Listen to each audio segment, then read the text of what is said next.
Good evening. Good evening, good evening, good evening.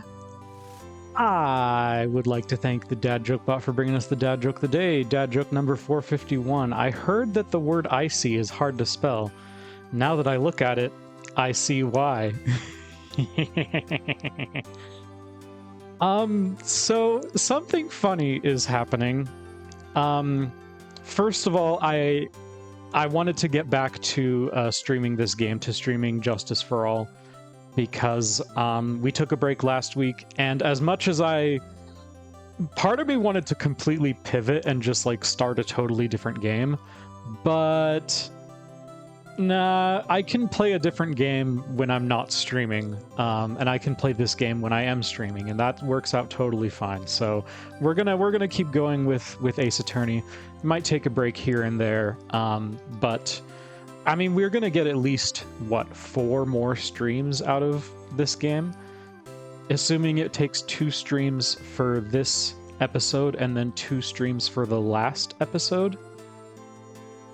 It's funny, there's really only 4 episodes in this game, and one of them is the tutorial, but again, that was the case with the originals on the Game Boy too, so I guess it's expected.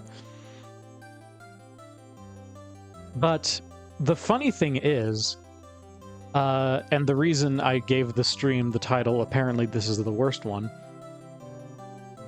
I did a quick search on YouTube just to try to get a feel for how long this episode is, because I tried to do that for the other episodes. I do a quick search on YouTube just to see roughly how long they are, so I know, how long I can expect to be streaming. Will it take 2 weeks? Will it take a longer stream than usual? That kind of a thing. But as I'm searching just to try to find out how long it is, I am met with tons and tons of video essays about how apparently this is the worst game or the worst episode in like the whole series. And I'm like, oh, well, that's a surprise, I guess. It feels like this is the downside of streaming retro games, is that when you're streaming retro games, you're much more likely to find a video essay, or you're much more likely to find spoilers, I guess. Spoilers in the form of a video essay telling you that it's the worst episode in the series. I don't know, it's just funny. Speaking of which, I am going to pin that message. Do I have it on my... Yes. I have it on my little copy-paste sheet now.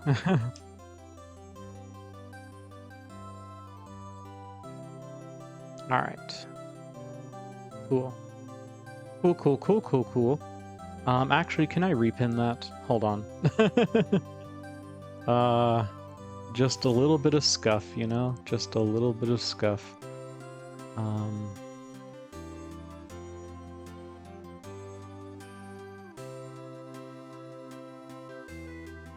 Yeah, okay. It did pin. I just...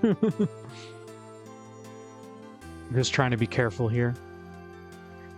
But yeah, I guess we'll find out, right? Maybe it's not as bad as people say. Maybe it's just, people on the internet love to overreact to things. Or maybe it is genuinely as bad as people say. In which case, I guess we'll just have a good laugh, right? We'll be able to say, this is so silly, and hopefully we'll be able to laugh it off a bit. Hopefully it's not like a miserable experience playing this. But that being said, what an amazing thing to say right at the start of stream. Hopefully this isn't a miserable experience.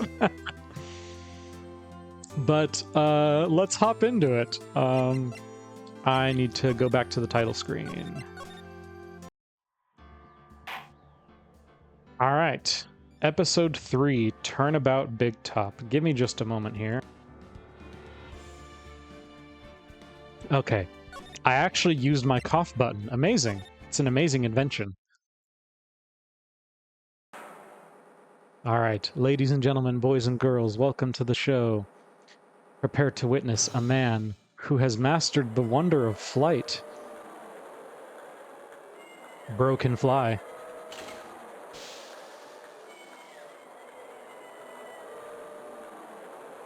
The world's greatest magician. The one, the only. Maximilian Galactica. Definitely looks like a magician. He even has the cape. Oh, and he's flying. He's Naruto running in the air. Oh, the cape fell, and the hat fell. Why is the Earth behind him? Are we on the moon? All questions that will never be answered. Well, maybe some of them will. Very big circus. I like that. Oh, there's Pearl. That was like being in a dream.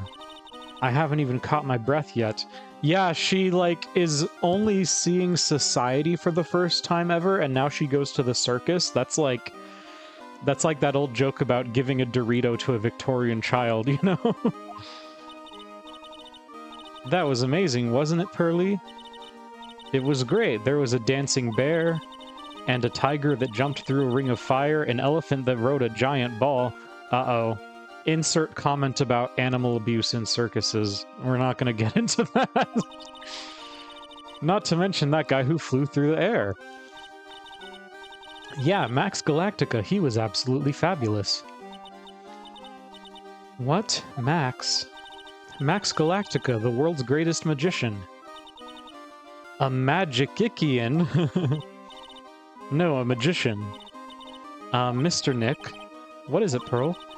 Does magic have anything to do with channeling spirits? I don't know. I don't think it has anything to do with channeling. Yeah, it's a little different. You don't know about magic, do you, Pearls? I'm sorry. Oh, she doesn't know anything. She doesn't know anything about anything. I braved the winter cold and took Pearls to see the circus. It's been 6 months since that terrible incident in Karain Village, and it was during that trying time that I met Pearls. Thankfully, she seems to be recovering from it and is returning to her normal self. It's time to go. You're right, we can't miss the last train. Pearls, you remembered the train. Of course I did. But I don't really understand what everyone means by express train. Well, Nick, see you later. I'll come by to help clean the office. It's got to be spotless for the new year. Don't worry about it, really. You're going to visit Mr. Nick on New Year's? Maybe. I'm glad you will get to spend your New Year's with your special someone. We have not explained to her in the last 6 months. Come on. Nick, that feels like your fault. If you have not explained to this child that no, it's not actually okay, I'm gonna make myself. I realized the dialogue was a little big and perfume guy was a little small. Let's bump him up just a little bit. There we go. Hurley, look, it's time to go. Happy New Year, Mr. Nick. Aw, she's so happy. Happy New Year. I really hope it will turn out that way. Huh? Phoenix, for you, no it won't. Hate to break it to you. December 28th, so 2 days later. Today wraps it up for this year. I hope I can finish cleaning this place up in 1 day. The Silver Samurai theme. Hello, this is the Right & Co. Law. Nick, it's terrible! Maya, perfect timing. Things are terrible here, too. It sounds like something I would say. Huh? The office is a terrible mess, and I have to clean it up. What are you talking about? My dirty office. What are you talking about? Listen, Nick, you have to turn on the TV. The TV. Does he even own a TV? Now let's check in at the scene. Oh, boy. It's... What happened? What do you think happened, Nick? What happens every 5 minutes? A murder. We're here at the Berry Big Circus. The Berry Big Circus has become the center of a sensational murder. The murder was sensational, huh? I'm just gonna scoot over to the right a little bit here. There we go. The scene has created quite a stir among the throngs of excited onlookers. The Berry Big Circus. That's the circus we went to, right? They're saying that there was a murder. Yeah, they arrested him too. Arrested who? Max! Oh no, they arrested Max Galactica! How dare! Maximilian Galactica. Fans call him Max. We're on a first-name basis like that. A magician who can fly through the sky at will. Maya said she was a huge fan of Max. Alright, Nick, I'll see you in 2 hours at the detention center. She's already like, alright, you're representing him. You have no say in the matter. See you there. You've still got plenty of time to clean up your office later. Of course. Alright. We're here again. My favorite spot. Phoenix Wright will say, I know a place, and he'll take you to the detention center. What are they talking about? Why did they arrest Max? You're asking the wrong man on that one, Maya. Maybe he used his magical skills to deal death with sleight of hand. Maximilian Galactica would never do such a thing. Is this just the same as the Steel Samurai? The Steel Samurai all over again? Fabulous! What the young lady just said was absolutely fabulous. What a clever girl. Such a fabulous understanding of events. What's with all this fabulous talk? Oh, he has cards in his pocket at all times. That's pretty sweet. Welcome to the visitor's room. It's Max! Nick, look, it's the real Maximilian Galactica. He still has all his makeup on, even in prison. Pick a card, any card. They let you take those in with you, huh? He called me sweetie, Nick. Ah, time's running out, sweetie. Pick a card, any card. This one. Uh-huh. I thought you would pick that one, sweetie. The Ace of Hearts. Ah, he got it. Nick, look, he got it. Oh, it's in all caps, too. What can I say, sweetie? You've stolen one of my most valued possessions. One of Maximilian Galactica's hearts. Oh my gosh. Well, time to make this an absolutely fabulous time. Max, you should let Nick pick a card. I like... He's not even worried about us representing him, it seems. I don't want to steal one of his hearts. And you are? Oh, how silly of me. You must be Sweetie's driver. I mean, we kind of are. I don't know. Can Maya drive? Whatever. Hurry up and pick a card. Any card. I want this one. So, sweetie, let's be honest here. You came to this visitor's room to visit me, didn't you? Yes, I'm your biggest fan. Fabulous. Absolutely fabulous. Thank you so much. Hey, what about my card? Think of it as a souvenir. He just said you can keep it. Well, Nick, I think it's time to get to work. What's the matter, Nick? Why are you looking at the ceiling? I was just thinking about what I should have for lunch. Sweetie, drop Porcupine Head over there. Shower me with your attention, okay? Oh my gosh. Oh, yes. Absolutely fabulous. Absolutely cringe-inducing. Alright, we gotta talk to this dude.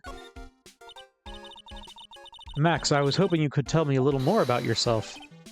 Fabulous! I think we should get to know each other better, too. Why don't you come sit next to me? There's a big piece of security glass between us. Don't worry, Maya, they'll let you in on the other side. Just go commit a murder real quick.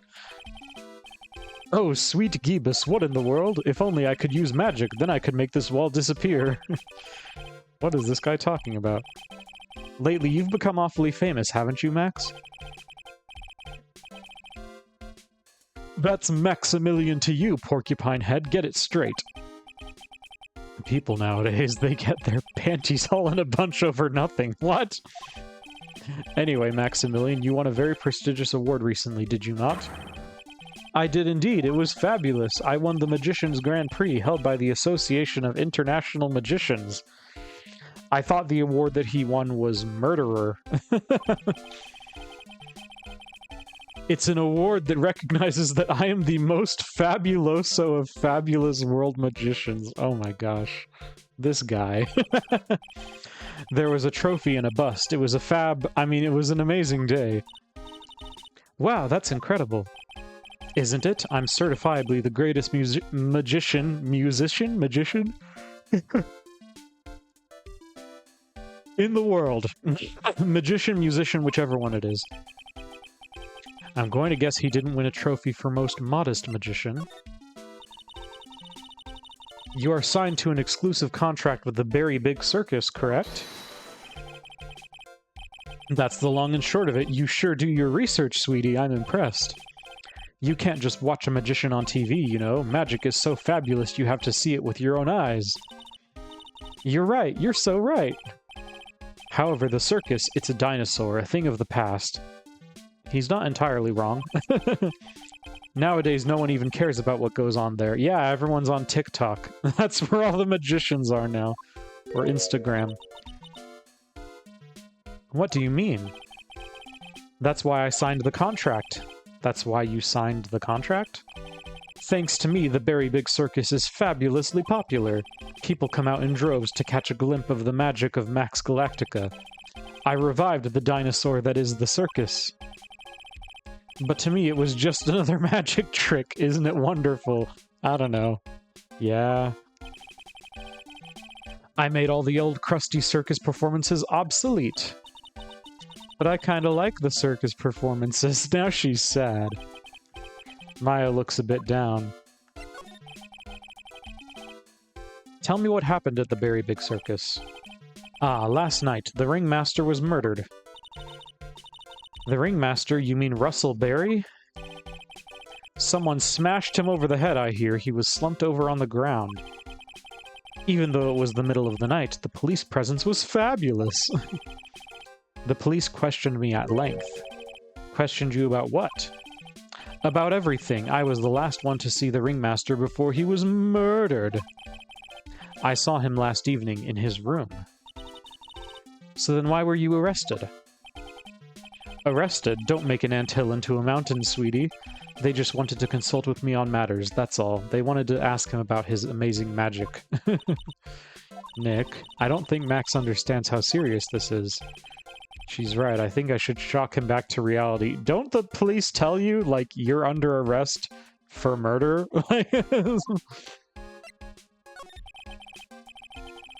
Before the murder, you met with the ringmaster. Uh-huh. What did you talk about? Things that aren't for your ears. Maya, would you please ask him? What did you talk about with the ringmaster, Max? It was nothing. Small talk, really.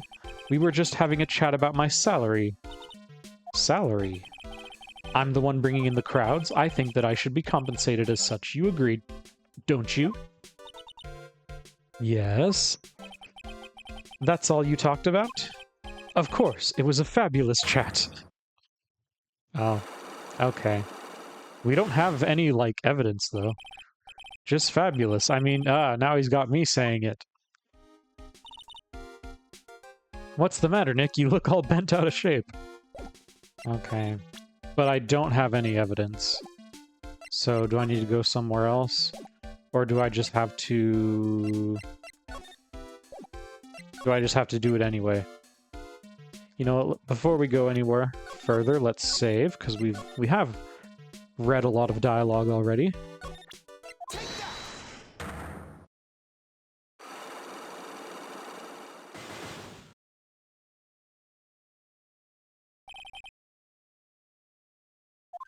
I don't see us getting any evidence right now, so... Last night you met with the ringmaster, correct? To negotiate your salary and such? Exactly. We reached an agreement about the salary for my 6-month-old contract. That's the truth? The whole truth? What do you mean? You just went to his office to negotiate your new salary? I hate lies, and I hate liars even more. What are you insinuating?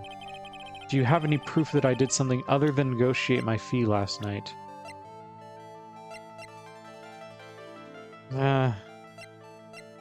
I don't think I do. I don't think I have enough evidence yet. Okay. But, like, what else do we do?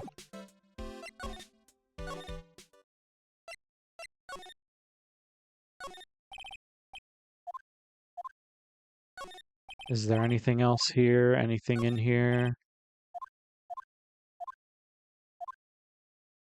I don't think there's any clues in the office, no. Gatewater Hotel. Hey, that's a throwback. Okay, maybe I do just have to present his own profile? That's like literally the only thing I have.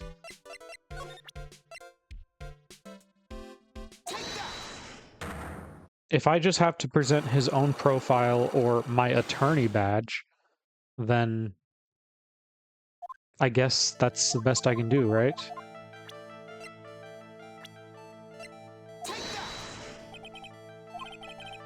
What's the matter? Sweetie, you must have some wax built up in your ears. You haven't listened to me at all. I said that I hate lies. Seems the evidence isn't enough to make him confess. To try again? I'm a lawyer?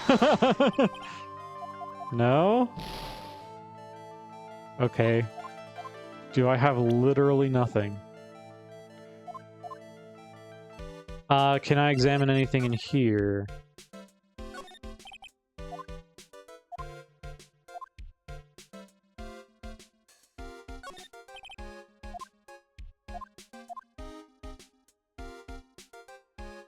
What on earth?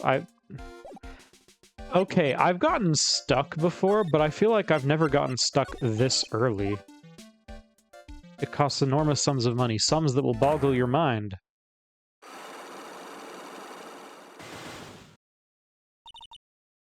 That's why you went to his room last night? I went to ask him for a fabulous raise.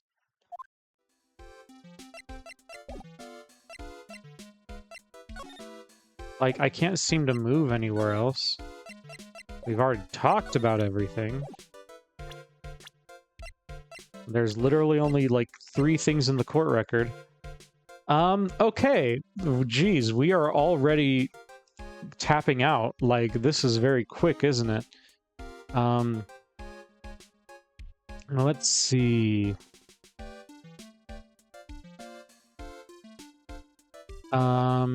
Oh, I'm just... What the heck? Okay, hold on. We're loading. Because, you know... We're just supposed to present the attorney badge and say, I'd like to represent you. I guess that makes a little more sense than immediately going in for the interrogation. It's a little weird, though. What is that badge? Is it used in a disappearing act? I'm not a magician, Max. I'm an attorney. An attorney? Then why are you wasting your time talking to me? Because my partner here told me to. He isn't wasting his time. Max, you're... Okay, relax. You're just a little over-anxious, I think. Anyways, I've been curious about something for a while now. What's that? Why do you keep looking at me with such a sad look on your face, sweetie? Because you've been arrested for murder. Oh, don't be ignorant. They wouldn't arrest someone like me. You know, at that point, if you literally don't even realize you've been arrested, I think you can plead insanity, maybe? Why is that? Obviously, because I'm the fabulous Maximilian Galactica. Oh my gosh. So, I'm the very big star of the very big circus. And that means I'm rich. I'm paid fabulous sums. Which means what? Max, quit joking around. You gotta be pulling my magic wand. The police aren't really serious about all this, are they? They don't arrest people as a joke. Look at Max. He's crushed. Well, he needed to wake up and smell the coffee. This is serious business. I mean, sir, you're a lawyer, right? Oh, yeah, I'm an attorney. Please help me. I didn't kill nobody. Okay, there we go. Didn't kill nobody. I may be more spoiled than a hog in a hamburger mud pit, but a killer? That's insane. I could never. Max, I swear, I just wanted to pay off my daddy's debt. He's back on the farm. He's back on the farm. Oh, no. Okay, I'll take your case. Really? Thank you much. Y'all sure are nice folks. He's secretly a southerner on the inside. Max. Yes? What's your real name? It's Billy Bob Johns. What's the matter, Maya? He's really just a country bumpkin. Oh no. We have discovered he's secretly a country bumpkin.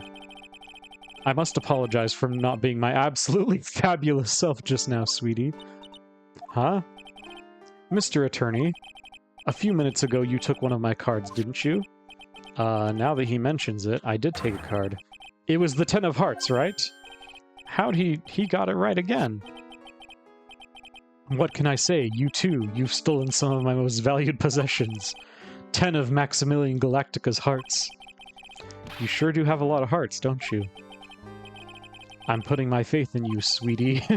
He didn't just call me sweetie, did he? Alright, let's make this an absolutely fabulous case. Come on, Nick. Alright, alright.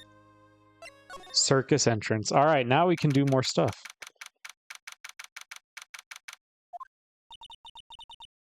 We're here again. Yep, but this time we're here for work. It hasn't been that long since the crime, so the police are still on the scene. Let's find someone who might know something about what happened.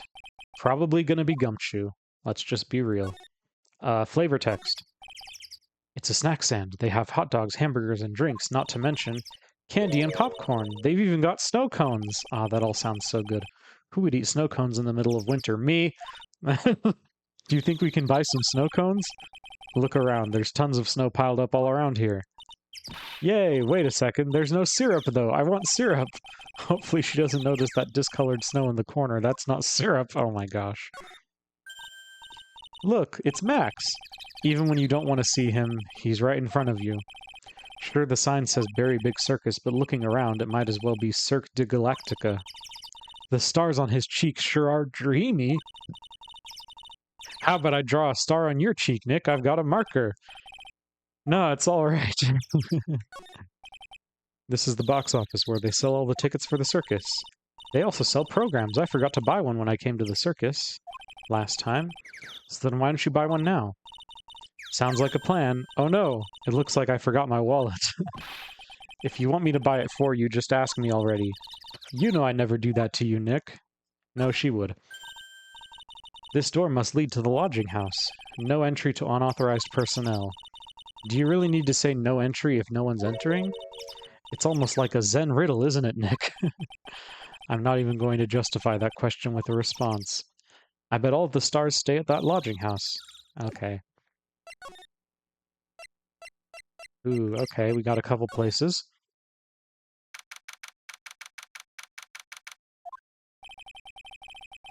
This seems to be a dorm where all the performers in the circus stay. Really? So we might run into that stoogey clown here, right? He's so kooky. Ah, it's you two. Oh, there's Gumshoe. How is it you guys always seem to know when I'm working a crime scene, pal? Because you're always working, detective. Well, I'd rather not be always working, but with crime, you don't make your own hours. If I have to be at the circus anyway, I want to see the lion tamer and the tightrope. However, no matter where I go, the show's always the same. Dead bodies, stage left. Oh my gosh. Nick, he complained. Huh, that's a rarity. Let's get back to business now, okay? Do you know who will be the prosecutor in court tomorrow? It's going to be Franziska again, right? It'll be Ms. Von Karma.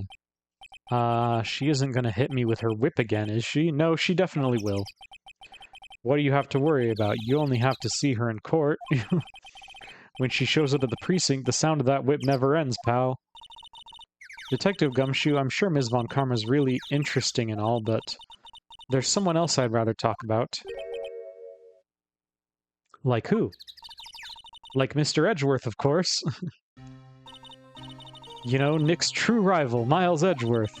What in the world happened after I went back home? Mr. Edgeworth, you haven't heard what happened to him. He retired. Yeah, Nick won't tell me. Why won't you tell her that he retired? To be honest, I'm not at liberty to tell you either. Let's just say he's not around anymore. He's not around? Nick, what does he mean Mr. Edgeworth isn't around? Exactly what he said. He's not around. Edgeworth is gone. Don't say his name again, okay? What? Nick. The ringmaster of the circus was murdered, wasn't he? Yup, last night around 10 p.m. He died outside in the cold, a pretty sad way to go out if you ask me, pal. It was rather cold. This is the scene of the crime, pal. The body was found right over there, right about where you're standing now. Ah! Surprised you, didn't I? I'm not laughing. Excuse me, but do you mind telling me what happened to the victim?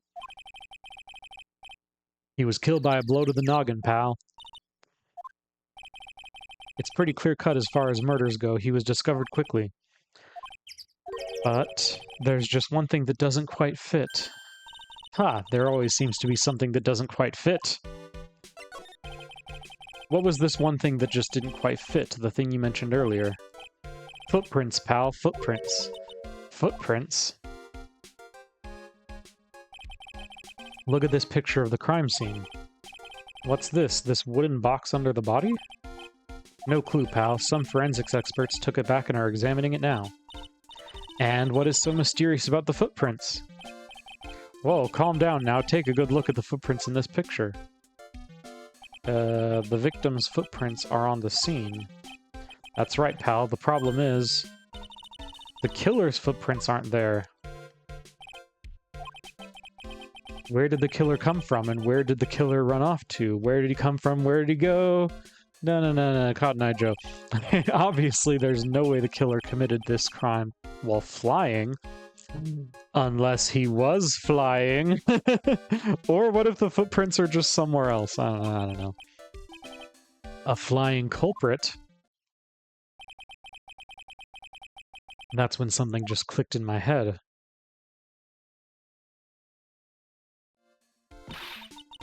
There's no way. Flying is impossible. That's right. Flying is impossible. Absolutely impossible. Ha ha ha. Nervous laughter. What's with the hollow laugh, pal? I meant nothing by it, pal. Better stated, it means I don't want to talk about it. Maybe I can get some info about Max out of him. Crime photo added to court record. Okay. Would that just be presenting here? It looks like Max is the most unpopular guy in the circus tent. You know what they say, a bad attitude follows you everywhere. He's a bit arrogant, but he didn't seem that bad. But just because someone has a bad attitude doesn't make them a criminal. It's not just his attitude. I've got proof, pal. He left something at the scene of the crime, one of his magician's trademarks, an incredibly well-made silk hat. Well, it does have very classy decorative elements. Silk hat added to court record. Okay. Max uses a cloak, a silk hat, and white roses as his signature symbols. He also threw cards at us. Pretty mundane, aren't they? Who cares if they're mundane? At least they're easy to understand. I must have hit a nerve. That's what he said. Who said? The eyewitness. Oh, there we go. We got an eyewitness. Tell us about the eyewitness.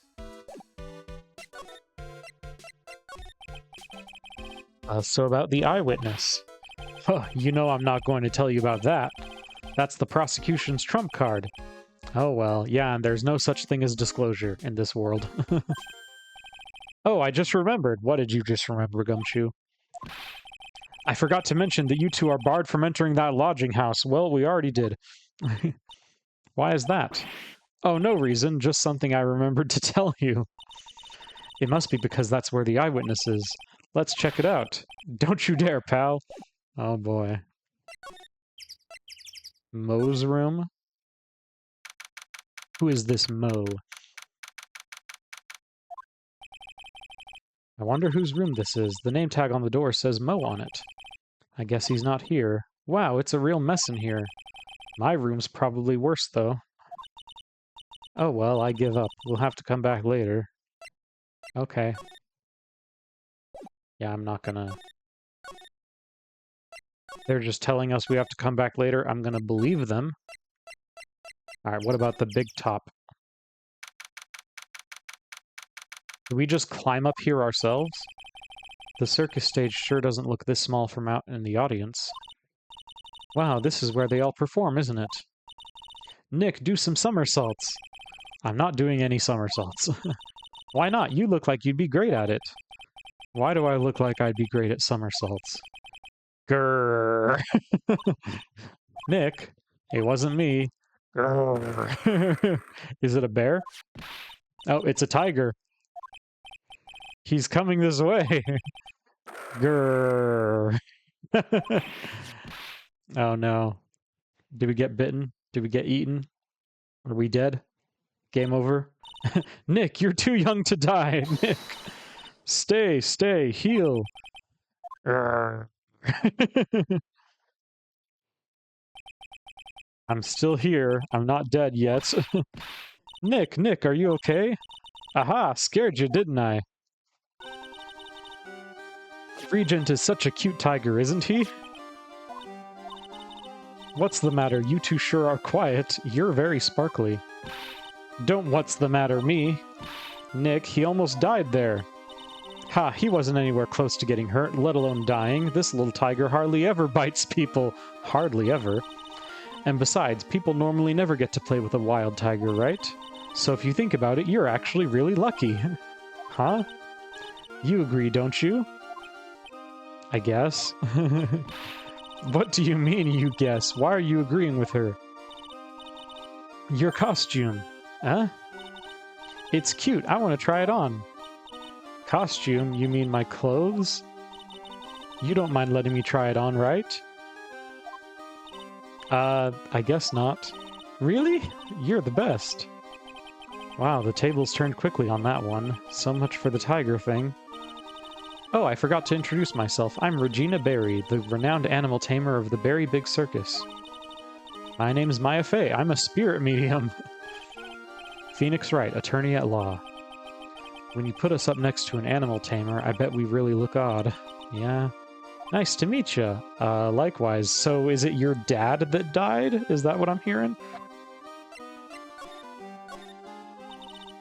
Hey, Regina, what do you know about what happened last night? You mean the murder? Uh-huh. My dad was murdered. Oh, I see. Wait, what did she just say? Yeah, you could have inferred that, from the last name and everything. Yep, the ringmaster was my dad. I'm so sorry. She seems rather unbothered by it, though. Why do you say you're sorry? Huh? Anyways, everyone was here practicing last night. Even your dad? Yes, everyone was here. We finished up around 10 p.m. After that, everyone went off on their own. I was the only one who stayed around here. Why did you do that? I was playing with Regent. Regent, so she was with that beast. That's when the police showed up. When they took me to check things out, Dad was dead. For someone whose father was just murdered, she seems awfully perky. I wish she would tell us more about her dad. That's incredible that you're an animal tamer.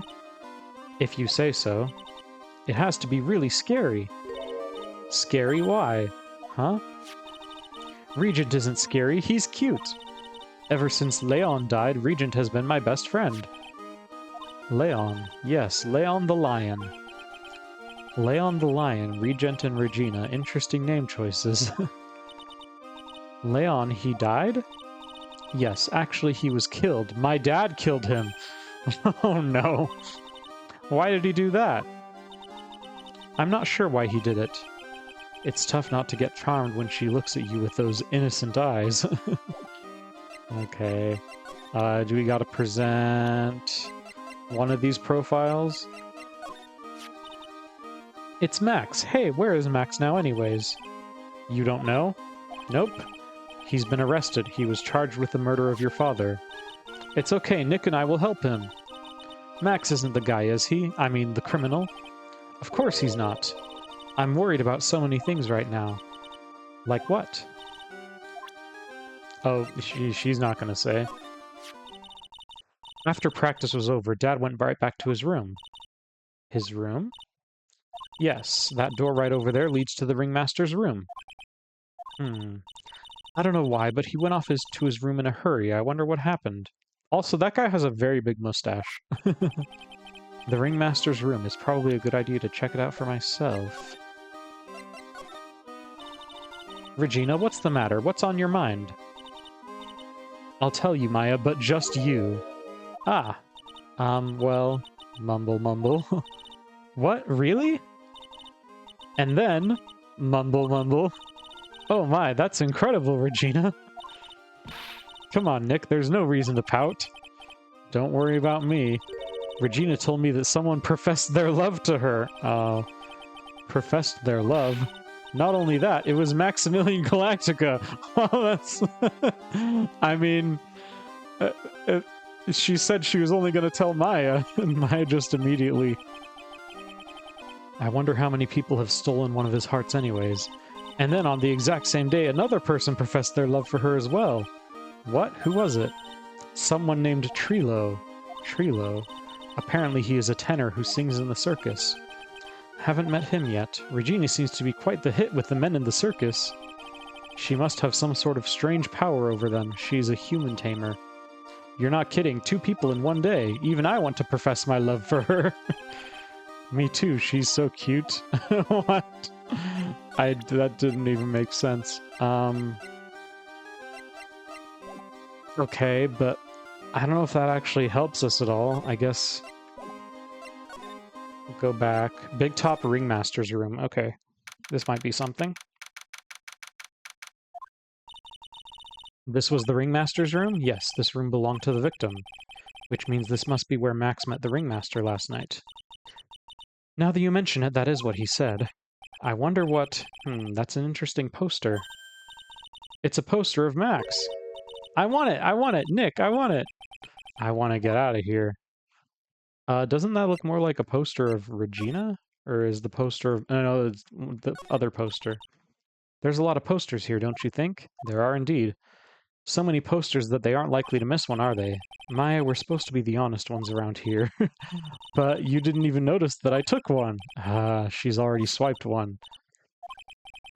You're incorrigible, you know that?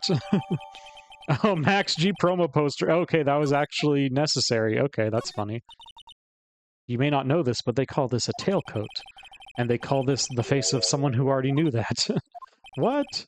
A scrap of white paper is sticking out of the coat pocket. Oh, where? Calm down, Maya. You can't just go rummaging through people's coats. You always make me feel like I'm doing something wrong.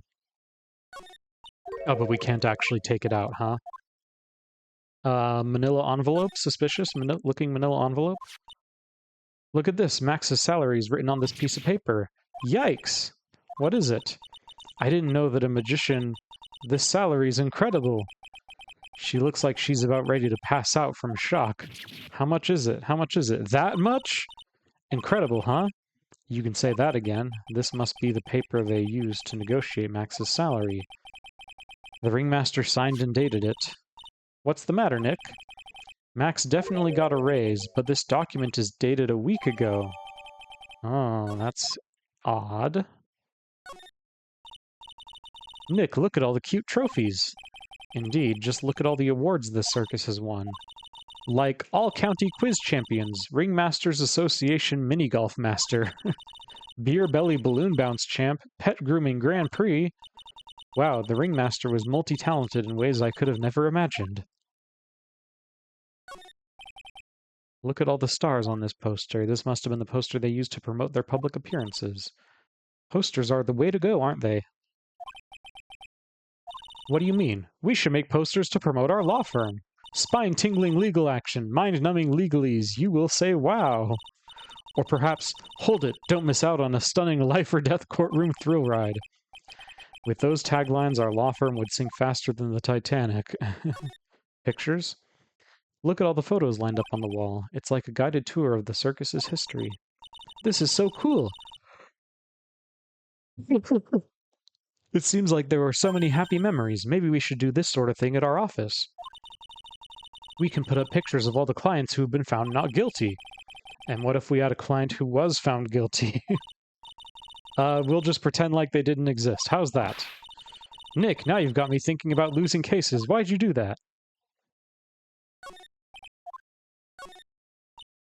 All of these frames look the same.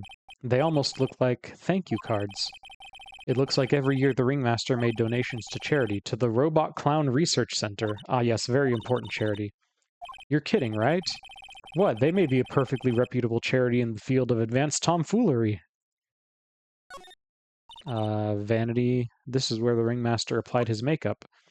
It's quite a collection of the most understated colors. Shocking pink, for example. This one says it is 100% all-natural organic mascara. And this one says sensitive enough for a baby, strong enough for a mime. The ringmaster must have been really concerned about skincare. Very metrosexual? I don't think that's metro. I think that's just being working in a circus, right? This is strange. Everything else looks nice, but this desk looks old and cheap. There's a really big photo on the desk. It's a picture of Regina and her father, the ringmaster. He really loved her, didn't she? Didn't he? Regina was lucky to have such a wonderful father. Or was she?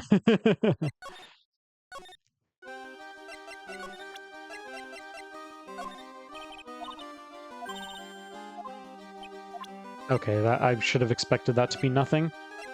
Does she know anything about this? No, of course she doesn't. We just have to keep moving, I think. I don't think there's much to be examined here. It's not like this was the crime scene or anything. A rope, probably for tightrope walking. That's a bit strange. There weren't any tightrope walkers in the show when we saw it. Oh, is that supposed to be foreshadowing? I guess we're gonna find out. Alright. Lot.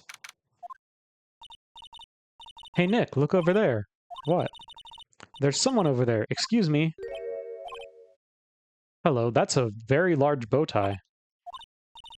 Wow, he sure is a quiet one. Excuse me. Huh? Me? Yes, you work at the circus, don't you? No, I'm just your everyday average Joe. An average Joe who just happens to hang out at the circus? I don't think so. Yes, I am. I've got nothing to do with what's going on here. He's lying, like any regular person would hang around the circus dressed like that. I'm an attorney. My name is Phoenix Wright. I'm a spirit medium. My name is Maya. That's how you introduce yourself. Well, I just happen to be passing by. I don't suppose you happen to be some kind of carny? Not a carny. I'm a performer, actually. I'm a ventriloquist. Ventriloquist? Hehehe. I'm Benjamin Woodman. Your last name is Woodman? Yes, that's right, but everyone calls me Ben. Ah, yes, that's your alias, right? I believe they call it a stage name. Or just a nickname, that also works. Excuse me, Ben? Yes, you mean me? About the murder, I'd like to talk to you about the details if I may. Really, I'm just a regular normal guy. I don't know of... This guy's so nervous, he's creeping me out. Nick, cheer up, just try and smile. Would you mind telling us something about Max? Maximilian Galactica. Max? He's not very nice. Did he just say that Max is not very nice? Ow, my head hurts. Yikes, I hope he's okay. It sounds like he just popped a gasket. Ben, so you're a ventriloquist? I'm just a regular guy. You already told us that you were a ventriloquist. Oh, yes. Nick, don't yell at him. You can't do that. I can't help it. He's making me nervous. Ben, would you mind showing me some of your skills as a ventriloquist? Well, right now, my...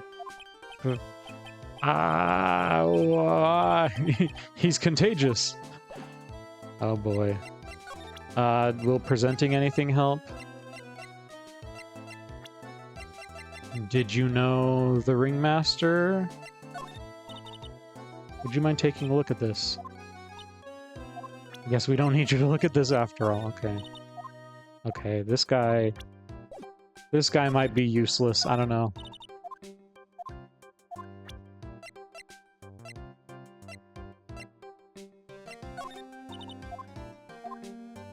Let's see. Nope. We got nothing. I guess we can move again?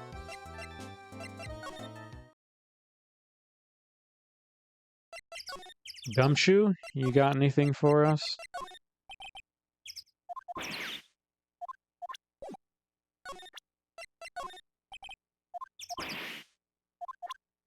Okay. Gumshoe don't have nothing. Moe's room. Oh. Alright, we've advanced. Hello, Kablamo! Congratulations, you're the big wiener! The 1 millionth visitor To the room of one Mr. Mo Curls, aka me! Earplugs must find earplugs. To celebrate this momentous occasion, would you care for an organic grape? Just one. Did you get my joke right there? Aha! No, I did not get the joke. I welched on giving you more than one. Okay, I get that. No. If it was funny, it is your duty as a human being to laugh. People who don't laugh are usually last seen in Lansing. Catch my drift? Aha! This guy laughs at his own jokes. This guy's basically me. You know what? This guy... Hold on, we need to... For this guy, we'll give him a joke from the joke list. Joke number 545. Bigfoot is sometimes confused with Sasquatch, yet he never complains. There we go. That's what this guy is. Me laughing at my own jokes. Aha! No, Maya's laughing. This is like some Faustian nightmare. Come on, it was funny. Clowns are always funny in my book. In my book, they're just funny looking. You sure do have great taste in clothes, girly. Look at that garb. You look just like Greta Garb. Oh.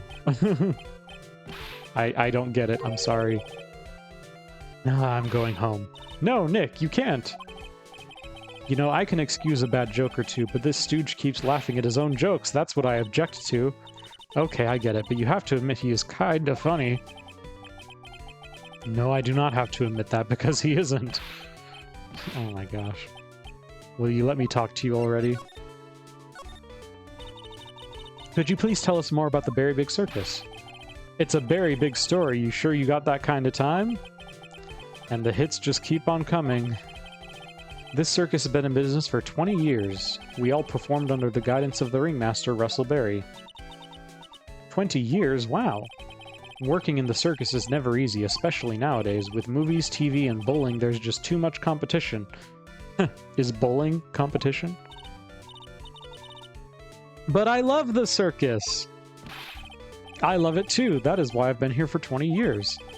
We work hard to keep the show running. No one sends in the clowns on us. Nick, he just made a joke. Laugh. Har, har, har. The ringmaster was a real big shot in the circus world, a real class act. Even when there were no customers, Russell would use his own money to pay me. Because he knew that I had a family to care for. He was happy to take care of his employees. I see. How could anyone do that to such a wonderful man? Mo? Wiggity wiggity what? I'm sorry, Mo. Nick was born without a sense of humor. Don't worry about it. How can you fault someone for being born that way? Let's talk about the murder. Let's see. It must have taken place around 10 p.m. last night. After rehearsals were finished, I was tuckered out, so I came back here. After I went to bed, that's when I caught a peek of it. Caught a peek of the crime. Just as we suspected, this guy's the eyewitness to the crime. The ringmaster was truly ahead of his time. He would always add new elements to the show. New elements? When you've been a performer for a long time, your act starts getting a bit stale. I realize that even my act can get a bit long in the tooth. Sometimes my jokes can be a bit, old-fashioned. A bit long in the tooth. But that make-believer takes things too far. Make-believer? The magician, the one that thinks he's all high and mighty. He had the gall to say to me, "You're one of those funny types, right?" What does he mean, one of those? Well, the joke's on him now. On him. Yup, he got on everyone's nerves. The day of the murder? Go ahead. Nope, no way. Just forget I said anything. I bet he's still hiding something about Max. You say you saw the crime. Do you mind telling me what you saw? Well, the police told me that I can't share my story with others. Don't say a word, pal. I'm just gonna have to let these lips stay zipped. That's not fair. I guess you're right. Maybe I can tell you a few details, but only if you can get old Stiff Lips here to make with the funny. Stiff Lips? Wait, do you mean me? Nick, you can do it. What's the matter? Just getting ready. Okay, do you know why I, Phoenix Wright, am a great lawyer? Because I'm right all the time. At least his expectations are low. I wouldn't let him quit his day job. Cut a guy some slack. At least it was funnier than Chuckles over here. It wasn't the greatest joke I've heard, but you did try, so I'll tell you what I saw. I'm sorry he's incapable of being funny, Mo. Oh my gosh.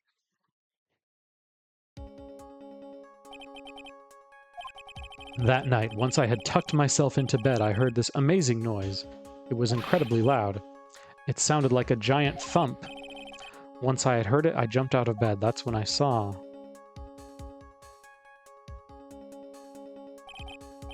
Without question, without a doubt, it was that magician.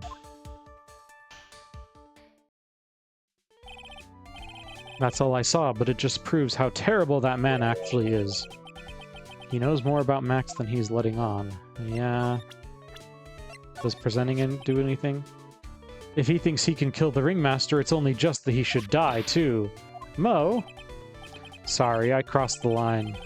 But he truly is a disgusting human being. Why do you hate him so much? Let me tell you this one story. The morning before the murder, something terrible happened.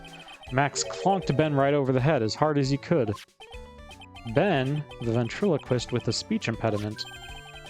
You should go to the cafeteria and investigate for yourselves. The cafeteria. Let's just say there's gotta be something interesting there. Aha! Ah, yes, the Berry Big Circus is very big, isn't it? You should always carry a map with you to get around. Ah, we have a map now, too. This is an atlas. Okay. Oh, I kill myself, really. I'm dying here. Coronary! Coronary! Now he's just laughing to hear his own voice. Okay, anything about... I've been friends with Russell ever since the circus began. He was so selfless, he always thought about others before thinking of himself. I'll find a way to return the favor. He always took such good care of me. I wish I could have thanked him more than I did. Okay, anything about Regina? That's the Ringmaster's daughter, Regina. Ever since she was a little girl, she's been watching the circus performances. Cuter than a little puppy Maltese, that Regina. If only my Larina was that cute. Larina? Ah, Larina is my daughter. She lives with her mother now. It's true what they say about the tears of a clown. Oh my gosh, we have a divorced clown. Ben, how's he doing? He's a ventriloquist, isn't he? That's right. Boy, was I surprised when they told me his secret. He's got a second mouth where his belly button should be. Just kidding. Ben wouldn't tell me a single thing about the murder. Ah, that's a simple problem to solve. He won't talk if he doesn't have his puppet, Trilo. Trilo? If Ben doesn't have his ventriloquist puppet, you'll barely get a word out of him. Are they saying the second witness was a puppet? That's funny. Really? Master and puppet. The second witness was a puppet. That's great.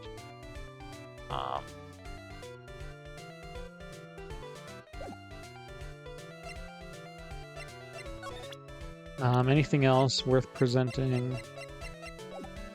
I don't think so. Okay, if we can go to the cafeteria, then that's good, right? Can we not go to the cafeteria?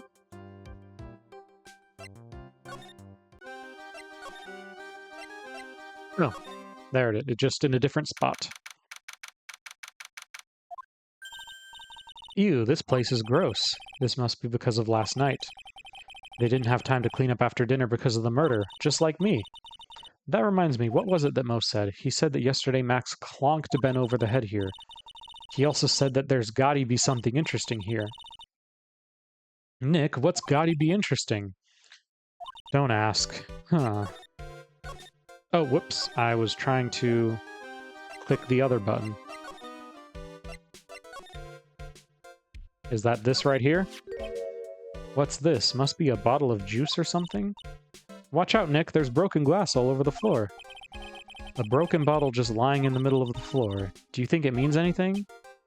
There's gotta be something interesting here. Huh? Looks like we're going to have to go back and meet with him. Him? Broken bottle added to court record. An orange juice bottle. Okay. The chair's been knocked over. That's what it looks like. It almost looks as if someone knocked it over in a struggle or used it for self-defense. Or maybe Regent just likes to eat his dinner in the cafeteria. Yeah, sure. The kitchen is over here. Everyone must have taken turns cooking. There's a duty list posted here. I wouldn't mind trying my hand at cooking for this many people. Maya's killer hamburger. You'd try it, wouldn't you? It looks like they've left it exactly as it was on the night of the murder. They didn't seem too worried about cleaning up the dishes, did they? Looking at all these dishes is making me hungry. Let's go get a burger at the snack stand outside. Alright, then let's get this over with, Nick. Here we go. Whoa! Where's the mute button when you need it? Poster. This is strange. There's nothing on top of this stand. Look here, Max is written on it. It must be his VIP table. Isn't it a bit small to be a VIP table? You wouldn't be putting a 10-course meal on this. Well, he could still eat hamburgers, right? Yeah.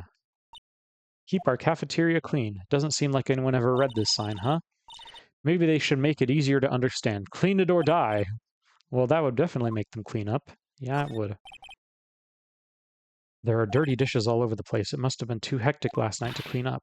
You know I can't stand a mess, Nick. I think you and I should clean this place up for them. Why do we have to clean up? 1, because I hate dirty cafeterias. 2, because 1 bears repeating. But this is a crime scene. We can't clean it up. We have to preserve it for evidence.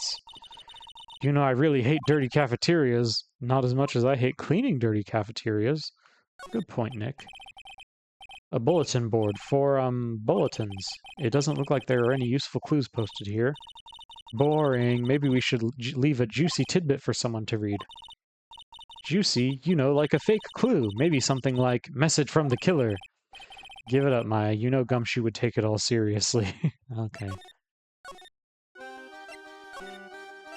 It does kind of feel like we just moved there to then pick up one thing and then move back. But it's alright. So do we have to present this? What do you think about this? Anything come to mind?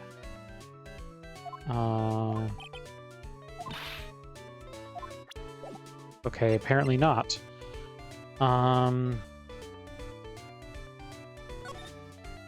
You know, just to be sure, let me examine in here to make sure I didn't miss anything. Did you just use the word snazzy in a sentence?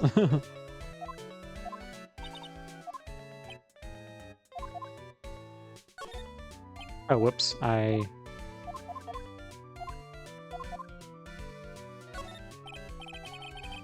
Mo, you've got quite the collection of pajamas. They really scream out to you. You think they're loud, huh? I kinda thought they were refined. You know, a bit too adult for me to use on stage. That's why I use them as pajamas. Wait a second, he sleeps in clown costumes. What's this, a banana peel? Ah! Oh my, what a wonderful fall, girlie. You should remember that when you see a banana peel get ready to fall down, that is one of the basic tenets of clownsmanship. Ow, ow, ow. Every night I fall down 100 times to practice the proper banana peel break fall. Whoa!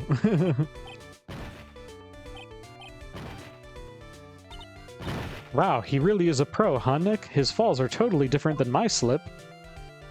You know, that is an actual skill, breaking your fall. Us clowns really take our work seriously. I try to hone my craft day and night with the latest in jester technology. Unicycles, trampolines, balancing balls, accordions. It looks like you put quite a bit of wear and tear on that equipment. Well, the theme of my act as a clown is, how many ways can a fat, funny guy fall down? I don't care what I break or how I break it, as long as it ends with me on my bum.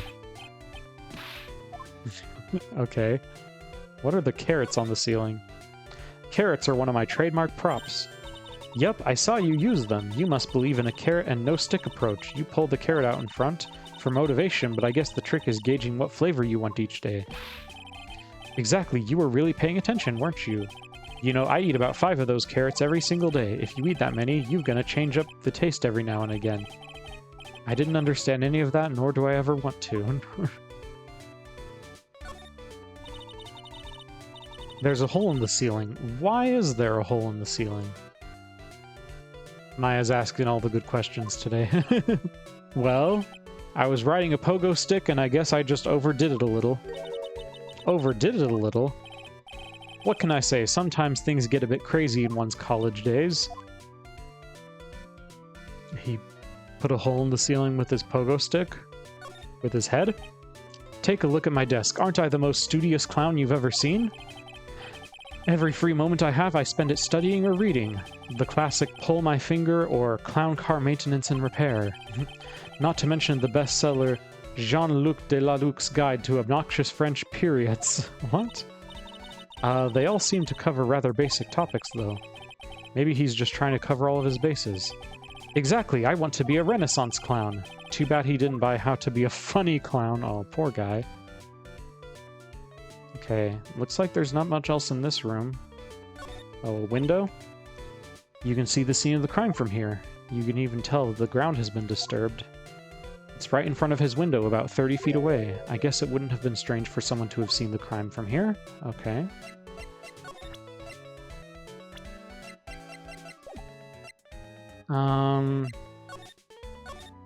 Did we have to present the bottle to some... Oh, was it Ben? Was it Ben we have to present the bottle to? Nope, not that either. Okay.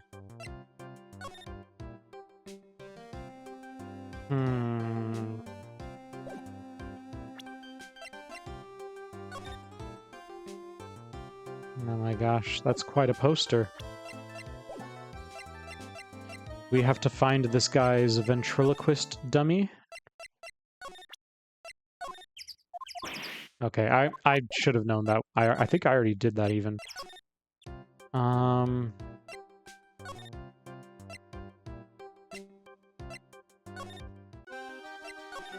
What about you? Do you have anything to say about this? Nope. Did we miss something in the cafeteria? I'm playing Hunt the Pixel.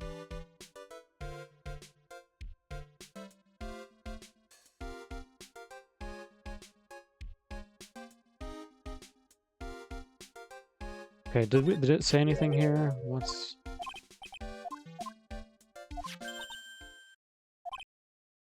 We're going to have to go back and meet with him. Oh, did he mean go back and meet with Max again? That might actually be it. That might actually be where they're leading us next. In which case, I guess let's go back there. Yeah, okay. Oh, it's my two sweeties. Welcome to the detention center. Did he just call me his sweetie again? What's on today's agenda? What can I help you with? We've gathered quite a few clues. Wonderfully fantabuloso. I mean fabulous. That's why we came to meet with you again. What's wrong? Quit making such a scary face. Okay then, Max. Let's make this absolutely fabulous. Do we want to present this? Okay, no. It's part of the, like, interrogation, isn't it? Or, oh, wait, is this new? Is this new dialogue? We heard a lot about you at the circus, Max. Ah, you mean from the dinosaurs? How are those Jurassic geriatrics? Max, you aren't very popular with the other performers, are you? Yes, sweetie, that's what they call jealousy. Jealousy. I'm not going to spell it out. They're absolutely jealous of my absolutely fabulous self. People who really understand can see the obvious differences between us. People who really understand? For instance, my sweetie pie. So Regina understands him, huh? I plan on getting married to her. She is truly my sweetie pie princess. Wow, that's so cool. It's already in the works. Oh? That's strange. Regina never said anything about actually marrying this joker. You met with the ringmaster on the night of the murder. Yes, I was with him around 10 p.m. once I was done with practice. I went to his room right after we finished. They found the ringmaster's body in the plaza in front of the lodging house. Yeah, I heard about that. He needed to step out for a bit, so I waited in his room for him to return. Huh? Sorry, Max, I have something I must attend to right now. Do you mind waiting for me right here? It's pretty cold outside. Where's your coat? It's all right. I'll be right back. It should only take about 10 minutes. There's a very mysterious-looking coat on the coat hanger there. Or is that's Max's coat? And then I waited for him, but he never came back. Did he go to the plaza where the body was discovered? Possibly. The snow had tapered off a bit, but it was still very cold outside. But I have no idea what he went off to do.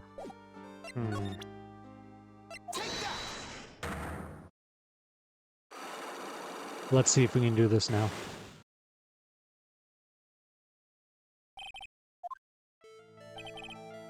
Last night you met with the ringmaster, correct? To negotiate your salary and such? Yes. Do you have any proof that I did something other than negotiate my fee last night? It's either the contract or the broken bottle. Not the broken bottle, apparently.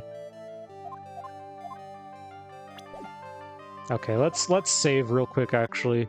I'm fine with taking the hit there, because we've made a good amount of progress, but I would like to not lose all my health.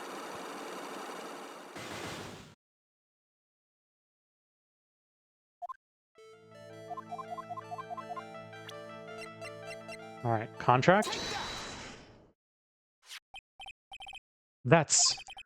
It was on the table in the ringmaster's room. You weren't lying when you said that you received quite a raise. Is there a problem with being well compensated? Not with the compensation, just with the date. This is dated a week ago. Max, you finished your contract negotiations a week ago. Fabulous! Alright, I'll tell you the truth. That night, the ringmaster called me to his room. He called you? Why did he do that?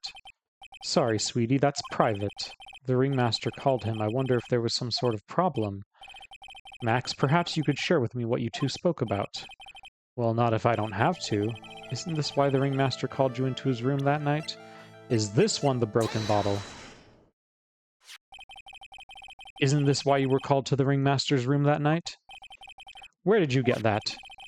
The cafeteria, but you already knew that, didn't you? Of course. It fell and broke on the floor. He's still hiding something else. Max, what is it, my sweetie? It didn't fall and break on the floor. You used this bottle too. Is it presenting a profile?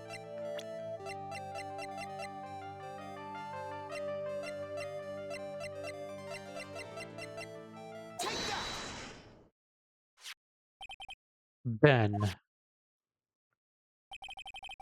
You nailed him over the head with this bottle, didn't you? Ugh. And that's why you got called to the ringmaster's room that night. Fabulous! You might as well be a magician! Ah, we did it. Unlock successful. We get our health back. The truth is, yesterday morning during breakfast we had a run-in. You mean you had a fight with Ben the ventriloquist? You could put it that way. Why did you fight with him? Ben seems like such a quiet man. We fought about my sweetie pie. Oh, Ben was... You mean Regina? That ill-bred creep told my sweetie pie princess that he was in love with her. Would you put up with that? Ill-bred? Are you talking about the same Ben? Told her he was in love with her. Are you sure this is Ben we're talking about? All I can say is that he made me mad and I had to tap him on his hard head. That's when the ringmaster called me and I realized that it was my chance. Your chance? That's when I went to his room and I laid it all out on the table. What? I asked him to let me marry my sweetie pie. Oh, I see. What? The ringmaster told me that it sounds good to me. That's why my sweetie pie is my sweetie pie. And no one else's. I see. Since Ben was causing me so much trouble, I realized I had to shut him up. Shut him up? That's a little strange. I realize the top of the perfume tuber was getting in the way of chat just a little bit. Let me fix that. There we go.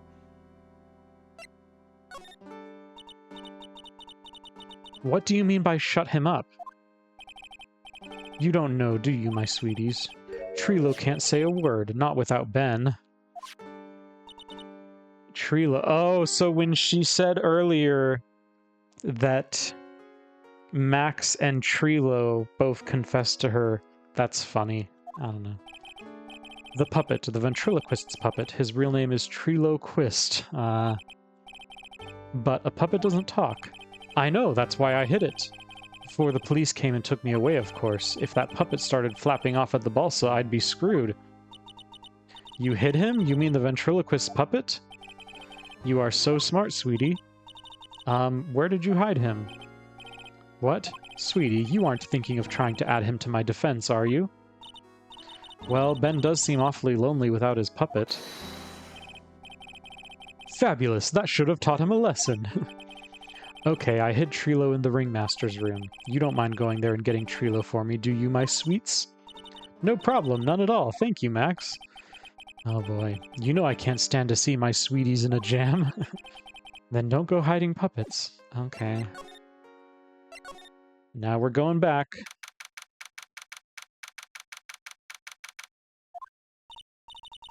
Ben's not here anymore. Yeah, I wanted to ask him something. It's cold out. He's probably in the tent. Okay. Oh no, not this guy. We wanted to go to the other guy's room.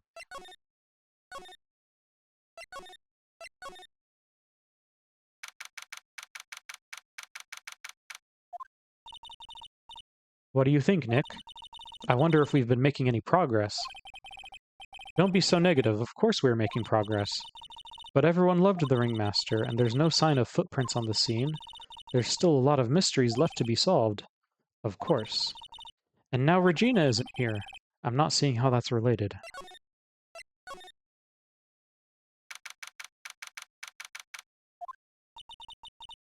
It looks the same as always, a great big mess. Considering how messy it is, I bet they wouldn't notice if another poster went missing. Will you just stop it, you poster pilferer?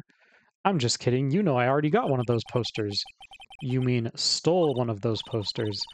Yeah, let's focus on what Max told us. He said that he hid Trilo somewhere in this room.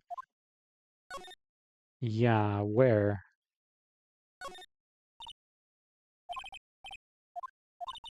Okay, yeah, we already saw that one. There's something shoved under the bookshelf. This is... That's Trilo. That's Ben's puppet. I think you're right. We'll give it back to him later. Alright, Trilo Quist handed over to Maya. An operatic tenor who doubles as Ben's sidekick. Yeah, they said Trilo was a tenor that sings in the circus. That's funny. Why do I have to carry this thing?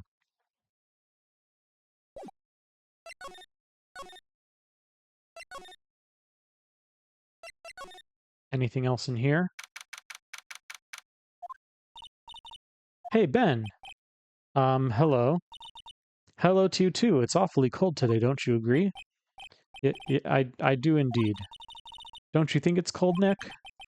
I don't see how talking about the weather is helping our case. Ben, this is yours, isn't it? Yes, that's mine. Here you go. Trilo Quist returned to Ben. Alright, Maya, let's get going. It's that time, isn't it? See you around, Ben. Okay. We can't talk to him anymore? Oh, I thought we were gonna... So, Nick, where are we going next? Let's see. Maybe we should go talk to the clown once. Hey, wait! Who said that? What are you looking at? I'm right here, you blind wench! Oh, no. What's your problem anyways? Don't you know how to properly greet someone? Okay, so we are going to talk to him after all. Let me take a drink of water. Everyone hydrate before you dihydrate.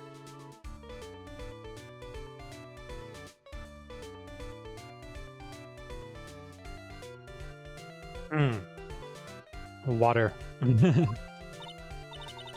Ben, is that you, Ben? No, no, no, no, no. I would never. It was me. Yeah, me, down here. You're Trilo. Yep, that sure is Trilo.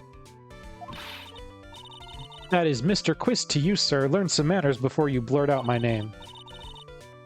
Now try speaking to me again, but this time with some proper respect. Not again. Mr. Quist, is that better?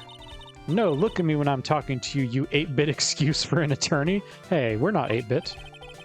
Trilo, we talked about insulting people. You promised. Oh, he's getting punched by his own dummy. But he was mocking me. Not being mean to bullies was not included in the deal. I'm sorry, Trilo. Nick, what just happened? Trilo's still a puppet, right? A ventriloquist puppet? Hey, who do you think you are calling me a puppet? Okay. Can we talk to him a little more now?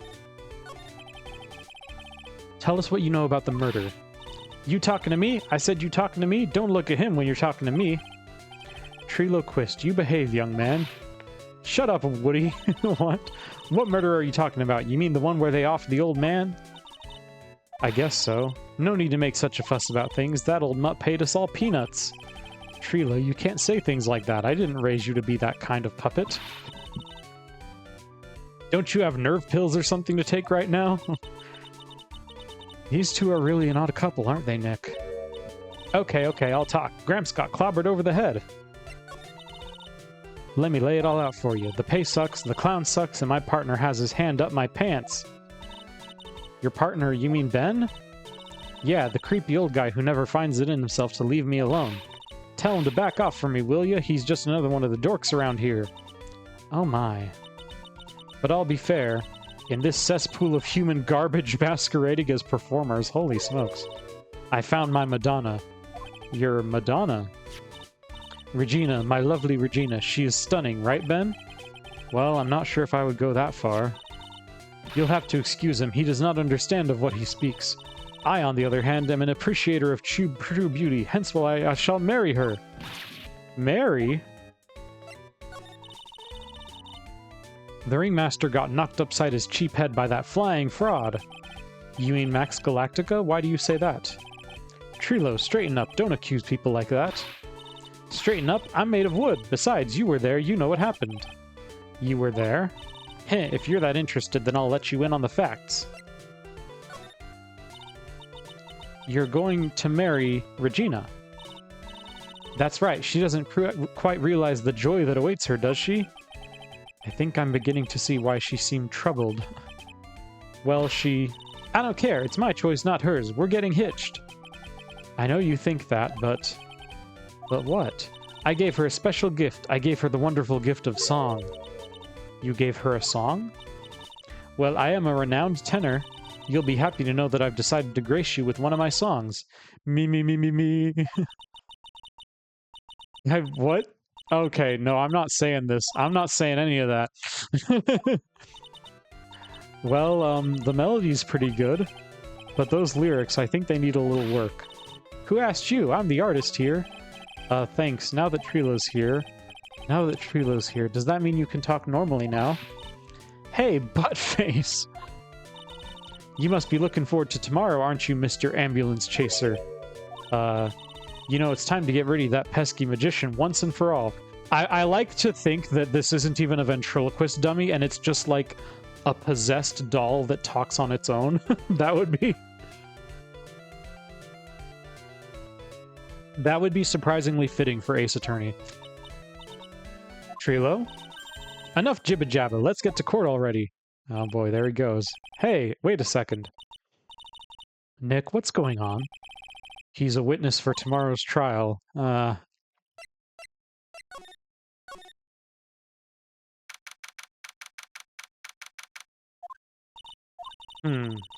in the world happened with Ben and Treelo? Quite a pair, those two. What did that puppet see anyways? Ooh. Oh no, now what? Ooh, monkey. Ah! What? Do we get attacked by a monkey now?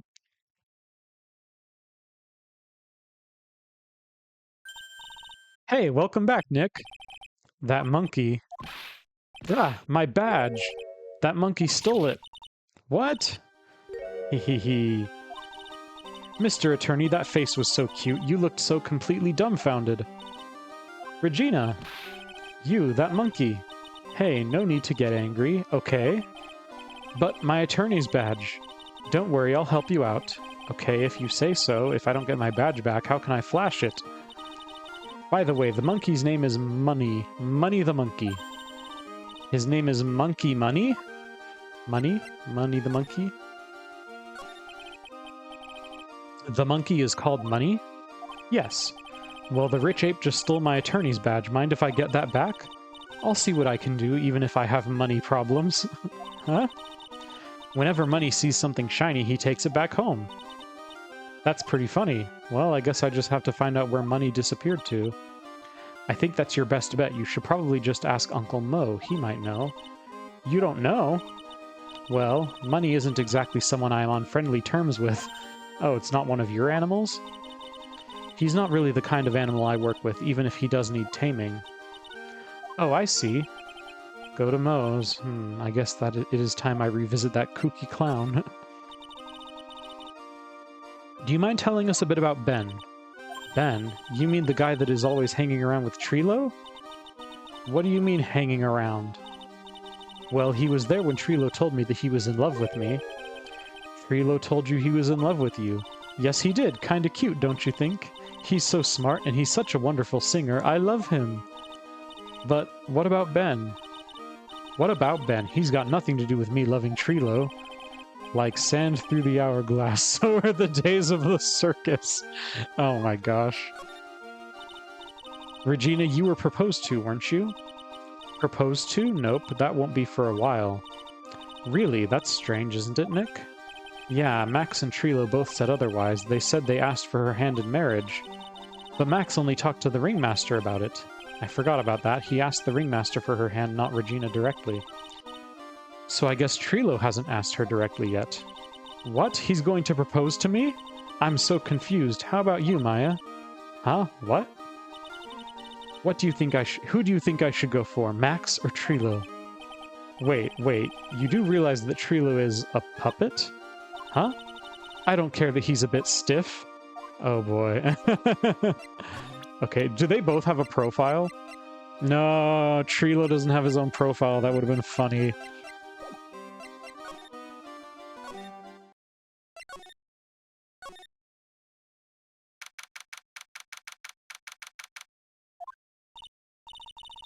Detective Gumshoe took off already.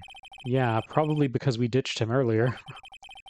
I bet he and the other cops got lonely and headed back to the precinct. Okay. Let's talk to Moe again.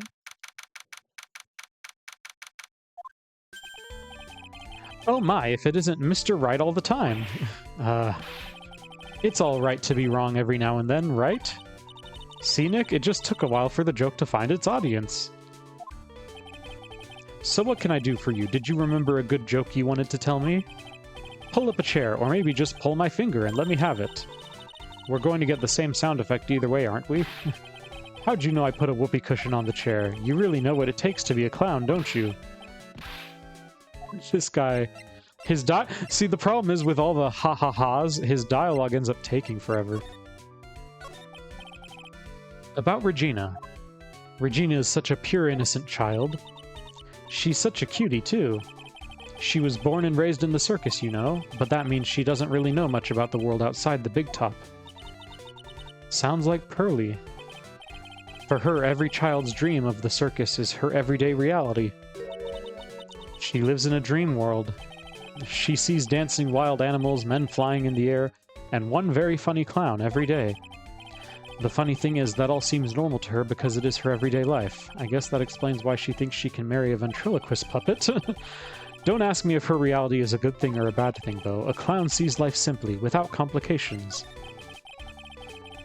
Have you ever heard of a monkey named Money? Ah, yes, Money. He stole my attorney's badge. Well, Money does love shiny objects. It makes sense that he'd swipe your badge. But under no circumstances can you chase after him. Why's that? Oh, I know, you don't want to get involved in any monkey business, right? Exactly! Bravo, bravo! Enough joking around, though. Money isn't considered a member of Regina's family.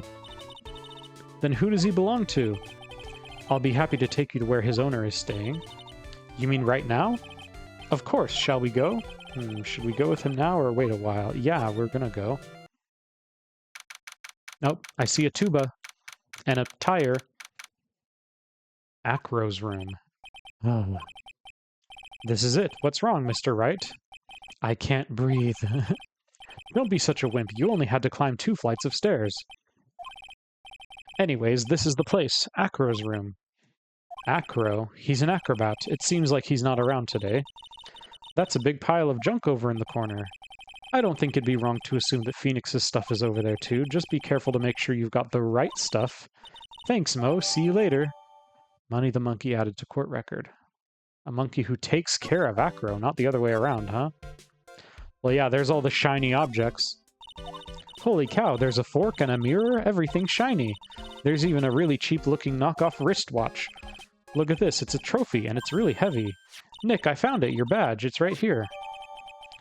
Yay. Thanks, you really saved me, huh? What's the matter, did you find something? Yeah, check this out. A ring!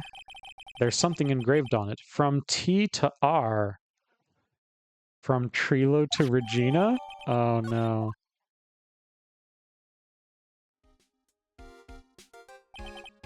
Well, I think it's about time we wrap up our investigation. Do you think we'll win in court tomorrow? Who knows, even I can't imagine what kind of testimony will come out tomorrow. I'm guessing Mo will be a witness in court tomorrow. Mo and maybe the puppet. Don't worry, Nick, no matter what, we've still got a magician on our side. That's good, because we might need some magic tomorrow. Okay, well, that was it, huh? That wasn't so bad. I gotta say, I don't know, the whole thing with the girl falling in love with a puppet is actually kind of funny, not gonna lie. Okay.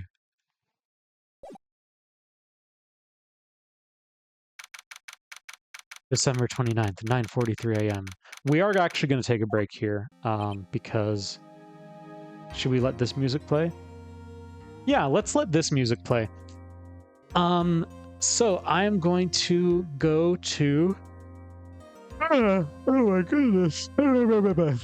That's how much I need the break. I'm yawning. I'm going to head to the BRB screen. I will run some ads while I'm taking a break. I would invite you to use this time to stretch and to hydrate and to get a snack and to get a drink and to do whatever you need to do. I want to say, as a reminder, you matter and I'm proud of you and Jesus loves you, and we're going to keep having some more fun when we come back. I'm actually going to make myself a cup of tea because I feel like that would be very helpful right now.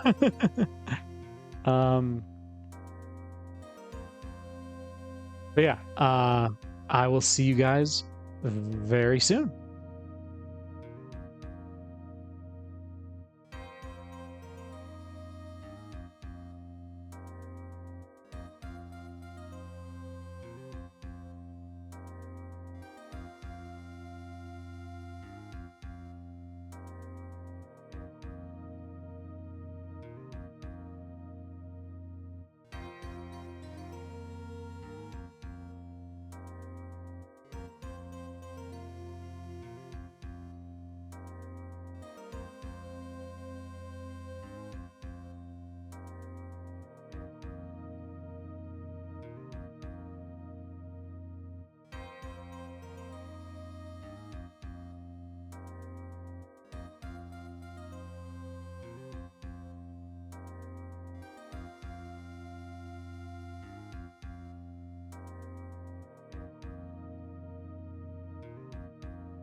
Okay, we are back, and I have a cup of tea, and I'm actually just going to try this live. This is a tea I got from Trader Joe's. It is ginger turmeric tea, and if I had like a camera right now, I'd put it on so you could see, but sorry, I don't have a camera.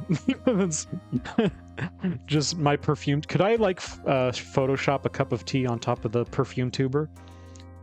This says the ingredients are organic ginger root, organic turmeric, organic licorice, organic orange peel, organic orange oil, and organic black pepper. So, like the ginger and licorice, like those are flavors I've had in tea before. I don't know if I'm super familiar with what turmeric will taste like in a tea, and I hope the black pepper doesn't make it too pungent, but I haven't put any honey in this. Let me just have a sip.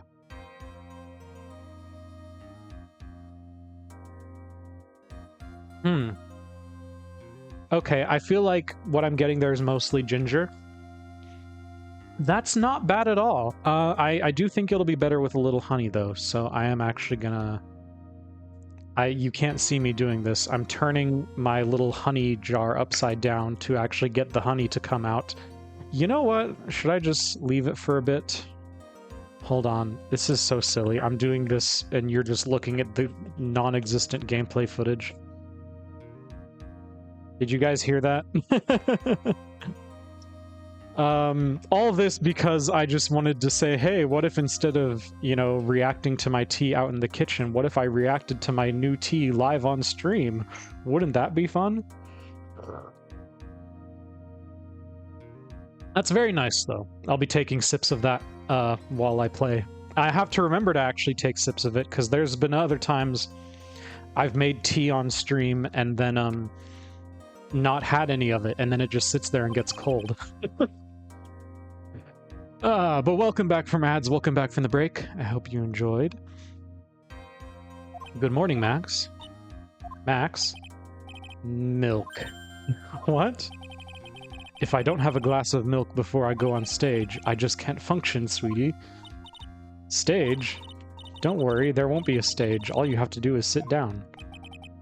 I guess. Nick? Max is really nervous. That's understandable. Hey, my sweeties. What?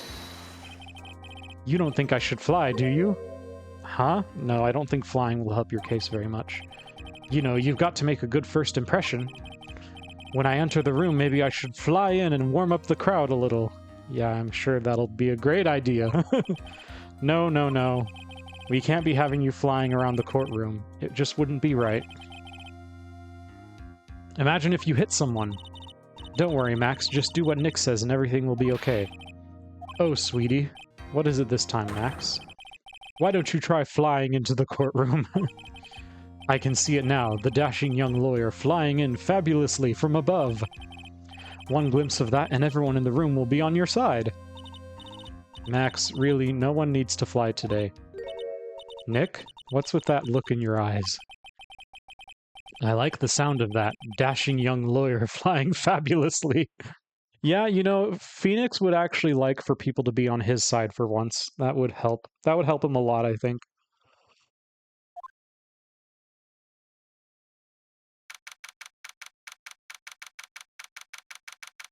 Ah, that tea is very hot too, which is, I think, what my voice needs right now.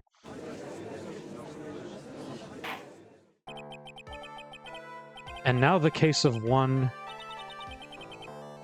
What? Your Honor, get on with it. Oh, sorry, I just realized that the defendant's name is Billy Bob Johns. So, well, isn't the defendant also known as Maximilian Galactica? Yes, Your Honor, he does often go by that name. You know, my grandchild is a huge fan of his. I think everyone here wouldn't mind if we call the defendant Maximilian Galactica. It sounds more friendly. I wonder if that is to our advantage. Ms. Von Karma, your opening statement, if you please. I hope you didn't bother thinking you'd win this one, Mr. Phoenix, right?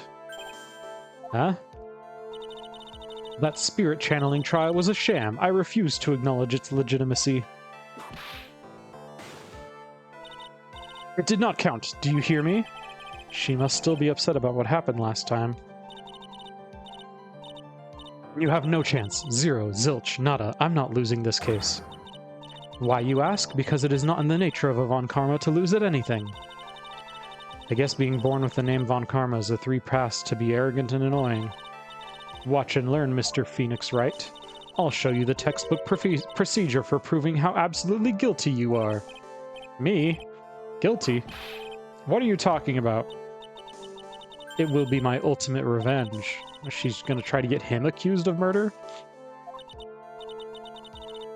There, opening statement complete. Now let's hurry up and wrap up this waste of time. Very well, you may call your first witness, Ms. Von Karma. Detective Dip Gumshoe, get up there, now! Wild Gumshoes. Oh, look at the perfect timing! Wild Gumshoes in the chat with Gumshoe on the stand. We gotta catch it. Let's throw a great ball at it. Sorry to keep you from work, as I'm sure you need every penny you can earn, Detective. Don't mention it, it's no trouble at all. I've been looking forward to this. Oh, have you? Very well, I would like you to begin by shedding light on the events in question. At your service, sir. All right, Detective, you may proceed with your testimony. All right, we already have our first bit here. The night of the crime, snow was falling until 9:40 p.m., making it extremely cold out. All of the circus performers were gathered in the Big Top to practice their routines. The practice session broke up around 10 p.m. The murder itself took place in the plaza in front of the lodging house at 10:15 p.m. The victim was found bent over a wooden box, dead as a doornail. The cause of death was blunt force trauma that snapped a vertebrae in his neck. I see, he was beaten to death. Here's the autopsy report for the victim. The court accepts this into evidence. Yay, I caught the gumshoes with Gumshoe. A blunt object, hmm? Very well, Mr. Wright, you may begin your cross-examination. What exactly do we cross-examine here? I guess we're gonna have to find out, huh? I guess we just gotta do the old classic press everything. Let me ask you about the snow. It was nearly a blizzard up until the time of the crime. Did it pile up? It wasn't such a big deal, maybe about 1.5 inches was on the ground. The snow froze in place and stayed on the ground until the next day. The snow, let me see, there's gotta be more to this. What's the matter, Nick? I need to take a look at the court record. Why do I need to take a look at the court record? We already got that map.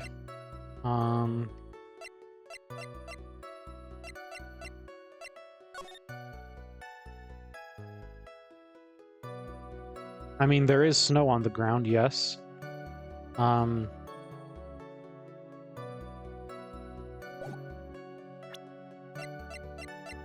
don't see anything else here that mentions or has anything to do with the snow.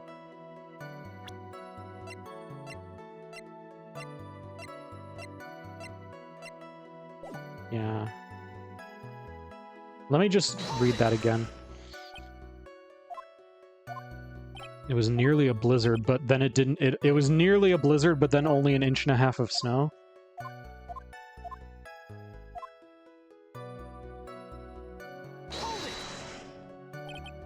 When you say all of the performers, who do you mean? Everyone but the dancers and staff were there. Regina the Animal Tamer, Mo the Clown, Ben the Ventriloquist, and of course the defendant, Maximilian Galactica, and his victim, the Ringmaster. I almost forgot, Regent the Tiger was there as well. Out of curiosity, what about the circus monkey?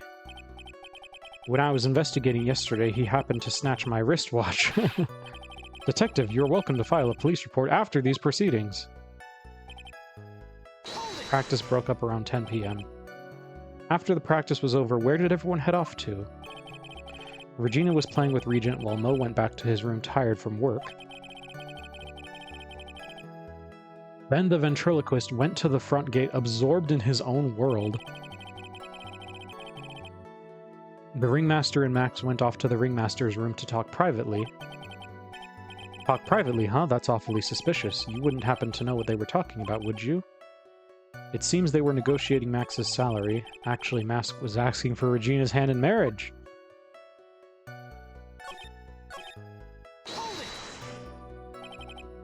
I'd like you to be a bit more specific about the events at 10:15 p.m. Okay, not a problem, pal. We've got a witness that told us how the whole thing went down. Ow! This is totally meaningless. Time to move on. Alright, we'll have to revisit that later. Detective Gumshoe, how did the victim meet his end? A wooden box. That's right. The victim must have been carrying the wooden box when he was killed. Carrying the box, huh? It was a rather strange wooden box, Your Honor. What do you mean? Well, it was much heavier than it looked, not to mention it was locked. Locked, you say? A wooden box added to court record. The victim was hunched over this 20-pound box. It boasts a small but strong lock. This may be my only chance, so I might as well ask some questions.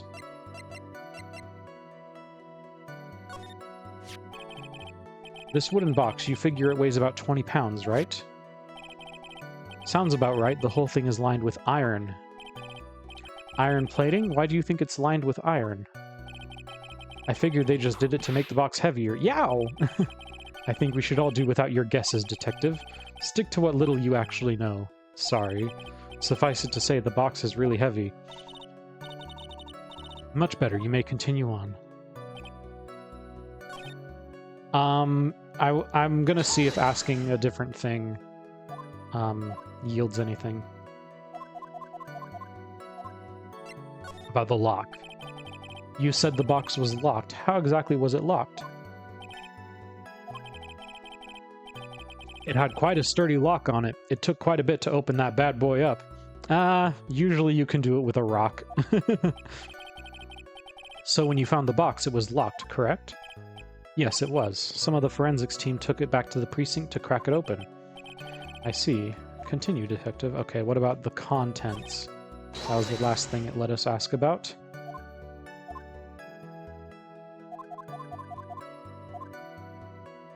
Ask about the contents. Do you mind telling us what was inside that box? Well, when we found the box, it was locked tighter than Fort Knox. So we took it back to the station and cracked it open. All that was inside was this little bottle. Bottle? What is that, Detective?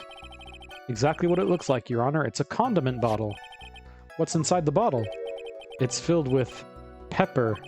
Oh, pepper. Why in the world was it locked in that big box? There was only one little bottle in that huge box? I wonder if that has some sort of special meaning. Small seasoning bottle added to court record. That's kind of funny. According to the autopsy report, the murder was a the murder weapon was a blunt object, correct? You've done your homework, pal. And you haven't found this murder weapon, have you? The police are searching for it as we speak. My theory is that it's something the perpetrator ran off with.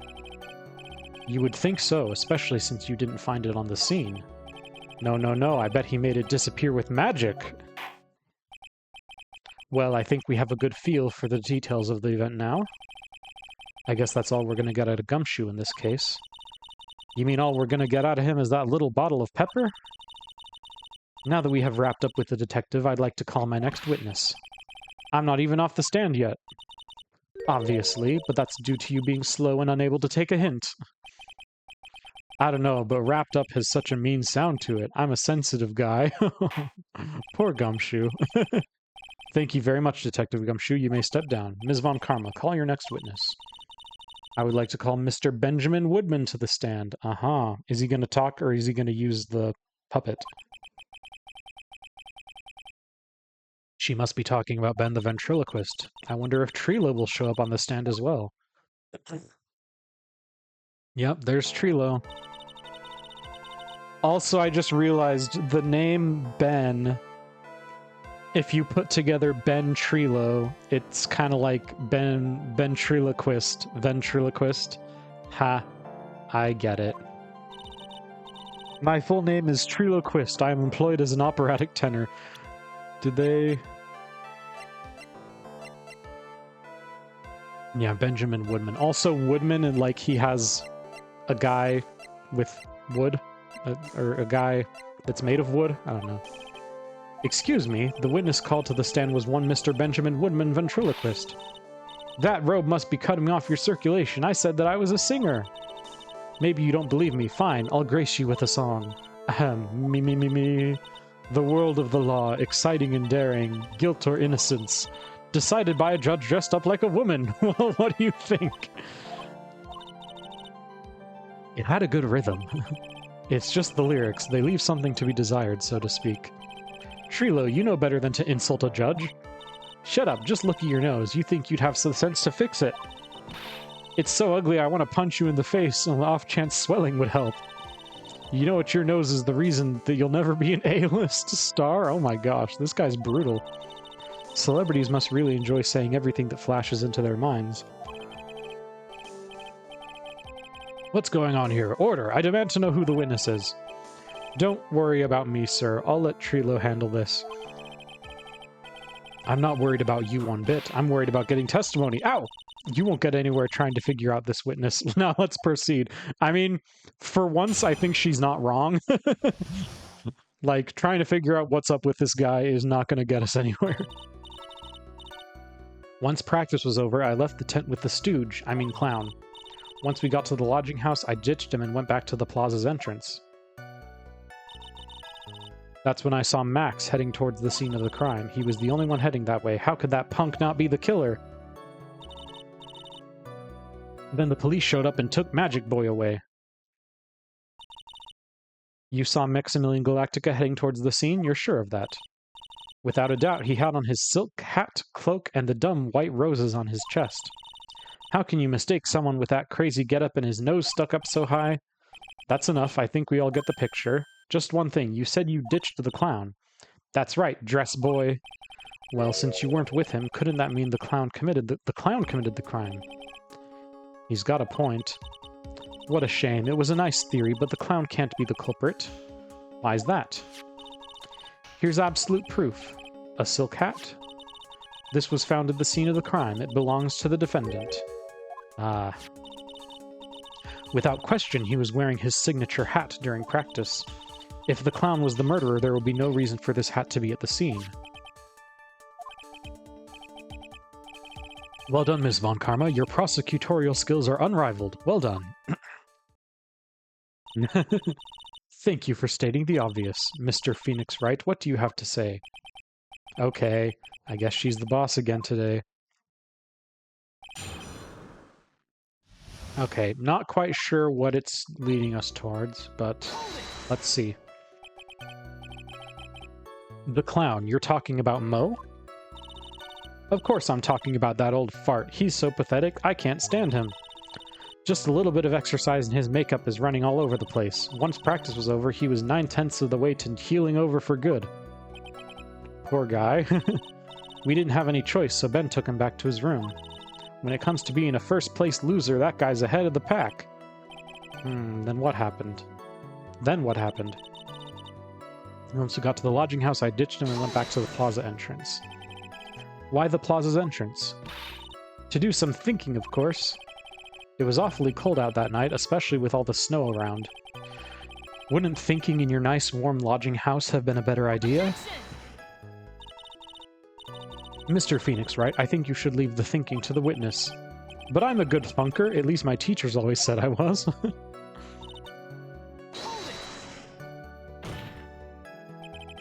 Are you sure it was really Max Galactica? Of course I'm sure. How could you mistake someone wearing such a snobby three-piece getup? Get the wax out of your ears. Lawyers nowadays, you're like talking to a brick wall. Max's three-piece getup. Geez, could you be any more dense? All together now. Silk hat, cloak, white roses. Thank you. Nick, I think you should put a little bit more effort into preparing your questions. Oh my gosh. You saw Max and only Max, right, Trilo? That's right, and that makes him the killer. There was only one person headed that way that night. That makes quite a bit of sense, and makes Max one suspicious character. There's more to this story than meets the eye. Is there something amiss in this?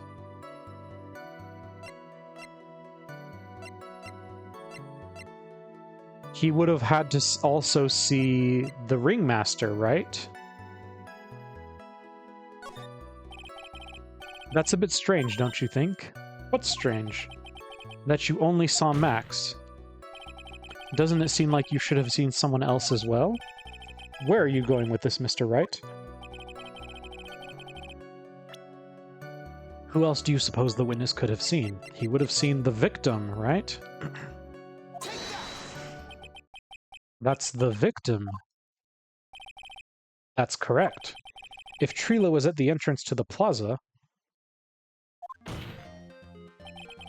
he should have seen the Ringmaster as well. Aha, we have objected.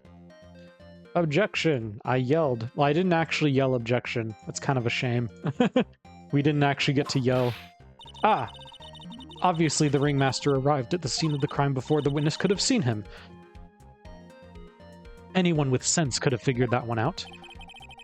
What are you talking about? The Ringmaster and Max went together to the Ringmaster's room. Is that, according to the defendant, a likely story? If Maximilian Galactica was supposed to be in the Ringmaster's room, why was he, just as the witness stated, at the scene of the crime? Ah, I see. It seems that at this stage I have no reason to doubt this witness's testimony. And there are clearly no conclusive contradictions. He's right. A brilliant judgment, Your Honor. Now let's move along. Trila wouldn't happen to have an ulterior motive for incriminating Max, would he? Well, Max is part of that bitter love triangle with Regina, which is probably why Max conked him over the head. Nick, wasn't Ben the one who got knocked over the head?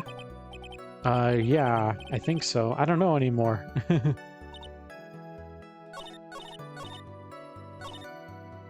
Then the police showed up. Around what time did the police arrive at the scene? I suppose that would have been around... Hey, what time was it? I think it was around, I'd say about after 10:30 p.m., I think. Practice ended at 10 p.m., so you hung around the lodging house the entire time? I guess that sounds about right. Wasn't it awfully cold? I can't believe you just stand outside in that weather. Well, the truth is... Will you shut up, you big-nosed dope? Why are you telling him anything extra? Why can't you believe that we just stand outside in the weather? Well, maybe you were waiting for someone. What? Who said we were waiting for someone? Mr. Phoenix, right. We can all do without your offhanded theories. But this witness, he's cracking under the pressure already. I'm onto something. Mr. Wright, who do you suppose the witness was waiting for out in the cold that night? Good question. We only have a few options. I feel like it'd be either Regina or maybe Mo. Probably Regina. Well, if he was waiting outside in the cold, it was for one person. And one person only. He was waiting for the animal tamer, Regina. Wah! Oh, his arms flew off. You were waiting outside for Regina to come back to the lodging house. Am I mistaken? Ooh. The ginger flavor... Sorry, I'm interrupting myself here, but the ginger flavor really, is pungent. But pungent in a good way. Pungent in a good way. I'm gonna finish off this drink.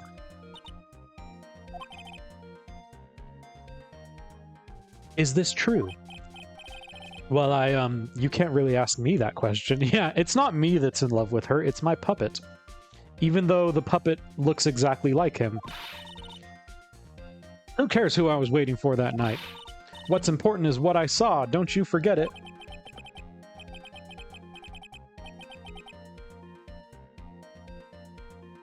Well, the puppet may be a bit stiff, but he's right.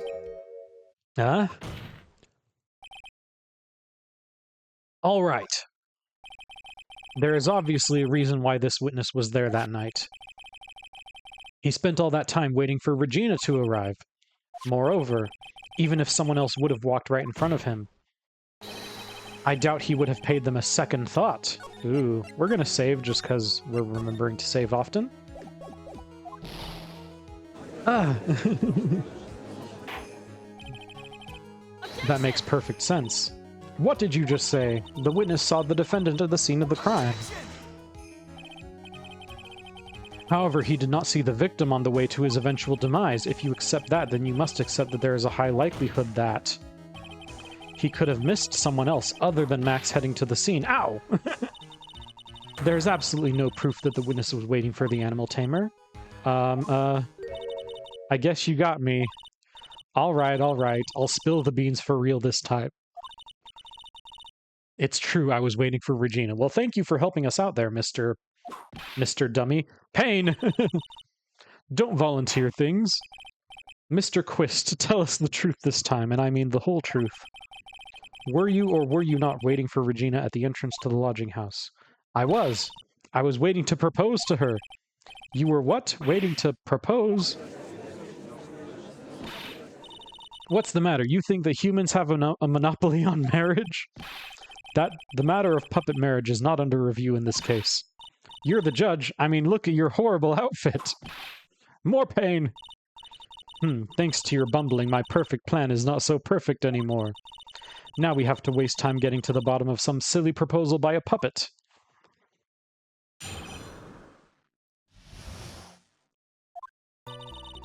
Don't be so surprised that I was going to propose to Regina. I even had something to give to her.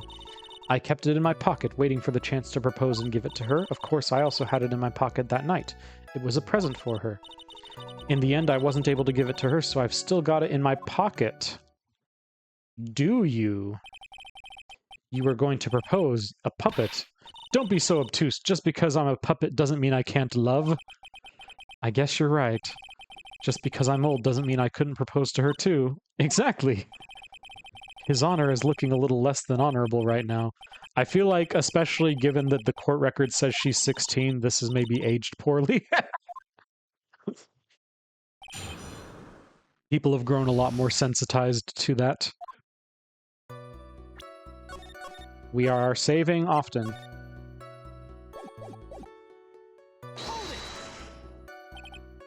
By proposal, you mean proposing marriage, correct? To Regina? Of course that's what I meant. What kind of stupid question is that? I wasn't going to propose that we become some sort of outlaw biker gang together. Right, Ben? Yeah. Got it? That's the truth. What was it exactly that you planned on giving her? You know exactly what I was going to give her, numbskull. The only thing I could find that could match Regina's beauty. Answer his question. What was it? Oh, she's actually asking him to answer the question. Amazing. You're gonna die when you hear this. It's an engagement ring. Engagement ring? Wow, those two nearly fell out of their chairs. Mr. Phoenix Wright's joke has gone too far. Time for this to end right here. What? Francisca's whip looks like it's about to lash out at almost anything. One hit from that thing will probably shut someone up for a long time. So Sean, anyway. It may be something of a joke, but this is a historic moment, the first time that a puppet has ever proposed to a human being. I advise you to cut this argument short. I'm going to have to agree with the defense here. Will the witness please revise their testimony? Specifically about the engagement ring. I'd like to stick to facts, not sociology. You're sure to enjoy the details, especially for a man in a black bathrobe. I planned on giving an engagement ring... Regina. An engagement ring. It's actually a diamond-shaped stone cut from glass. Even more brilliant than the real thing. I think Regina is going to love it. It's just a ring. What's the matter, Nick? Well, there's got to be something I can catch him on. I feel like the still in my pocket line is what's wrong, but... Whose pocket was the ring in? Mine, of course. What a stupid question. You gotta be kidding me. You think Ben could pull that off? I'm sorry, really. You don't have to apologize for that. He's the one who should be apologizing. Really. So you went to the lodging house to give it to her? That's right. I tried to give it to her during practice so many times that I lost count, but that uppity snob kept getting in the way. Uppity snob, he couldn't possibly be talking about me, Maximilian Galactica. When I get a hold of him, I'm gonna saw his wood block in half, and not with magic. Well, they always say that love creates rivalries. You ever been in a love triangle with a puppet? Alright, this is probably it, but... So you are still thinking of trying to give it to Regina? Of course I am. I spent 3 months' salary on this thing. I'm not going to give up that easily. I wonder how much he receives for appearing in the circus. Probably way more than he deserves. I think it's about time to unwrap this toy's testimony. Alright. Pretty sure it's this, but we're gonna save. Safety save.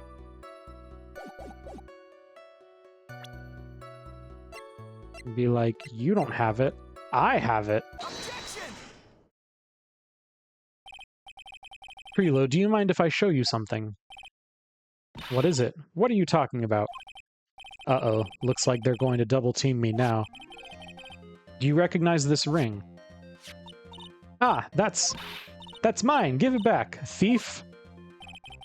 Didn't you just testify about this very object? I believe you said, in the end I wasn't able to give it to her, so I've still got it in my pocket. Why then do I have it right here? Ah! I love the back sprite of him on the stand holding the ventriloquist dummy. That's very clever. That's... Ben, say something! Don't put me on the spot like that, Trilo. I found this in Money's room. Money's room? You mean a room and they put money? Like a bank vault? Ha! That filthy monkey's gonna get what's coming to him. Mr. Quist, I would prefer if you avoided slandering innocent fiats in my court. Your Honor, Money is really a monkey in every sense of the word. I see. Well then. Money likes to go after the shiniest things that he can find and gather them up. Shiny things? Frilo, when was this ring stolen from you? Well, I suppose it was that time, you know, that night, the night of the crime. What did you just say? Details, I need more details. Well, it was stolen right after Max showed up in the plaza. Right about when you saw the defendant walk past, correct? Well, I guess you might be able to say that. The ring might, well, it could have been taken around that time. Oh, monkey, monkey. Ah, yeah!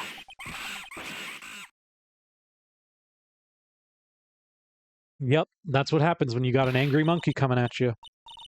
Ben, what's with you? Ah, whatever. It has nothing to do with anything, especially not who committed the murder. It's not for you to decide what has to do with what. Now, Trilo, back to the topic at hand. I haven't admitted a thing, not I, Mr. Triloquist. What did you do when the ring was taken, Trilo? You know exactly what I did. I chased after that ring-snatching monkey Money. But you weren't able to catch up with him, were you? It's all the slow, loafy fool called Ben's fault. While he was fumbling his way through the snow, that dumb monkey was able to get away. That is indeed an incredible shame. Well, this does indeed prove one very important point.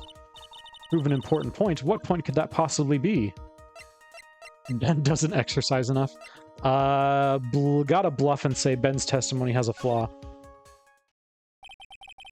There is a huge contradiction in this witness's testimony, which I haven't quite caught up to yet, because I'm the dumb player. Contradiction? The witness just testified to the following effect. Up until the police arrived, he didn't move from the entrance to the plaza. However, the witness just stated that he chased after the Money the monkey. I've been noticing a lot of all caps. When the witness was off chasing Money, there was no one watching the plaza. What is the meaning of all this, Mr. Phoenix Wright? Where are you going with this little theory of yours? I'm saying that there is no possible way that this witness saw the plaza the entire time. That's where I'm going with this little theory, which leads me to my next point. It is entirely possible that someone other than the defendant was at the scene. Interesting, Mr. Wright. Well then tell me this, Mr. Phoenix Wright. Do you have any proof that something slipped past this vigilant ventriloquist? Do I have proof? Well, he obviously didn't see the victim, the ringmaster, arrive on the scene. However, that doesn't change the fact that he saw the defendant arrive. The witness is lying. He is blinded by his rivalry with Max. And the zoomy lines behind me prove it. Well, the defense's argument does hold water. This witness does have a history of animosity towards the defendant. What? How dare you? I wouldn't lie just to get that dork face in trouble. He's not even worth it. I saw him, no doubt about it. I saw that worthless liar. Well, just for clarity's sake, let's flesh out exactly who you saw on that night. Ha, I've told you so many times, you think you know my story's not changing. You've already changed your story, stick boy, and I'm sure it will change some more. When there's one why, there are usually many more behind it. Exactly, Maya, that's why we have to keep after him. Yeah. Also, I just noticed it's Maya with us this time, not Pearls. So that's cool. I'll give you that I was waiting that night for Regina, but that doesn't change the fact that I saw Max in the plaza that night. He showed up after I had been waiting there for about 5 minutes. I said good evening to him, but he didn't even acknowledge my presence. I'm absolutely sure it was him. I saw Maximilian Galactica at the scene. There's no way I could mistake someone wearing those 3 ridiculous symbols. So that means that money didn't show up until after you saw Max? That's right, money ran up less than a minute after I saw Max. Then money snatched the ring and you went chasing after him. How long was it until you came back to where you were waiting? Well, let's see, I'd say about, I suppose 5 minutes, I think. So the victim could have arrived on the scene in that 5-minute stretch. Mr. Wright, please proceed. Yes. I will.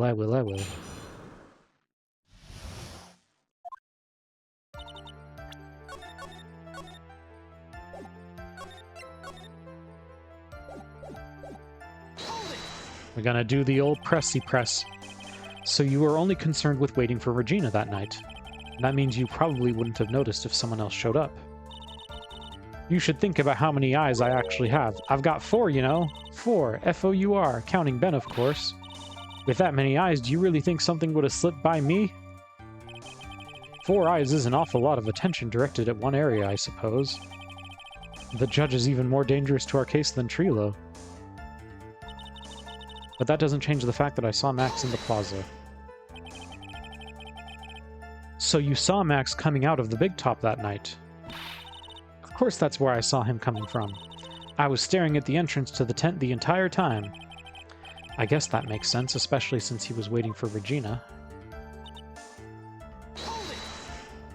So it would have been 10:05? You're one of the dumbest people on the planet if you can't figure it out yourself. You already know that practice finished promptly at 10 p.m., and you already know that I went to the lodging house right after practice. You don't need to be a brain surgeon to know around what time it was when I saw him. Just add 10 more minutes. I'm sure you can do that. Now, what time was it? Indeed, what time was it? What time was it? Let me think about that for a second. Yeah, I'm not so good at math. It was 10:10 p.m. Yes, that sounds about right. It sounds about right because that's the time that I saw Max on the scene.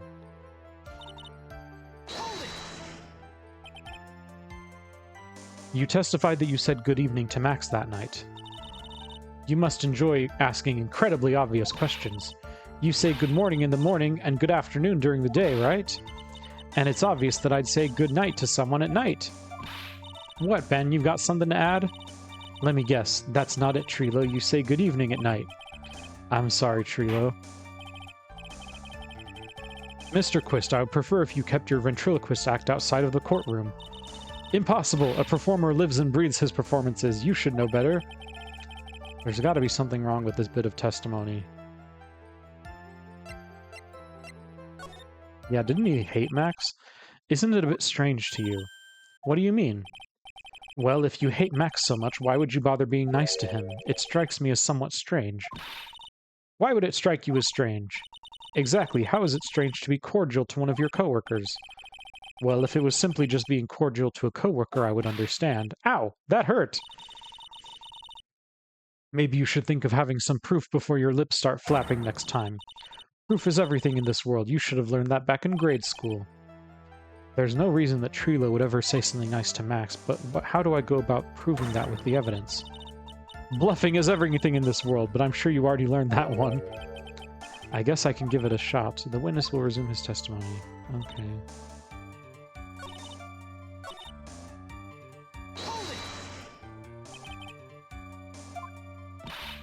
I told you already, geez, I'm 100% absolutely sure. There's no way that he could be any more confident than that, right? Those 3 ridiculous symbols, huh? Out of curiosity, exactly how many times have you asked that question by now? Twice, I think. If you're going to ask again, I'll answer with a chorus. Everyone together now. Thank you very much. Maya, you didn't have to join in, did you? But it's fun shouting out with everyone else. There has to be a hole in this testimony somewhere.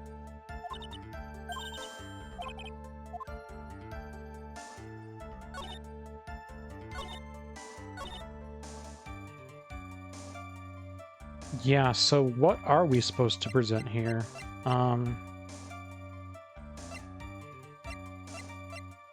I feel like it could be a few things. It could be the bottle, like they got into a fight earlier, right? Or it could even just be like Regina's profile, like...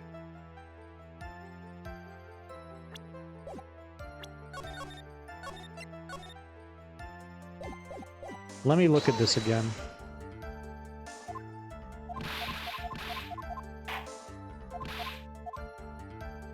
There's got to be something wrong with his...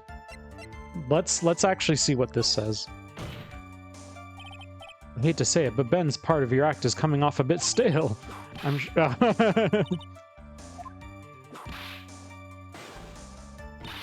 Don't get so wrapped up in yourself, Mr. Phoenix, right?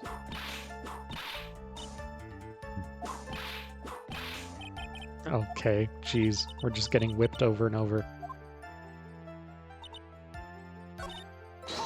Okay, let's go with the... let's see what this said again, because I feel like this was an actual clue.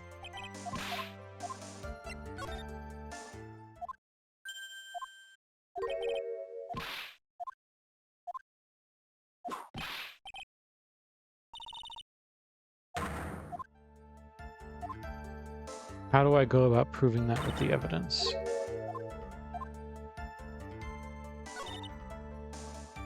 I guess I can just start trying stuff, because I feel like this is the one.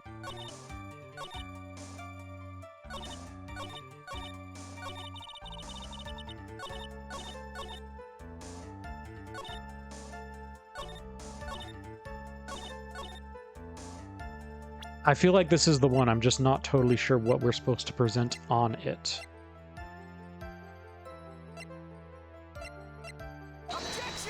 Not that.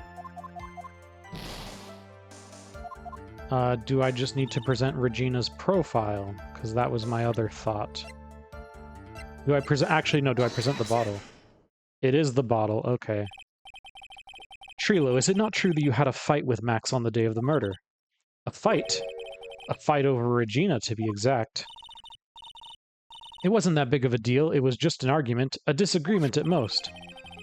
A disagreement doesn't usually end with someone getting clonked over the head. Ah!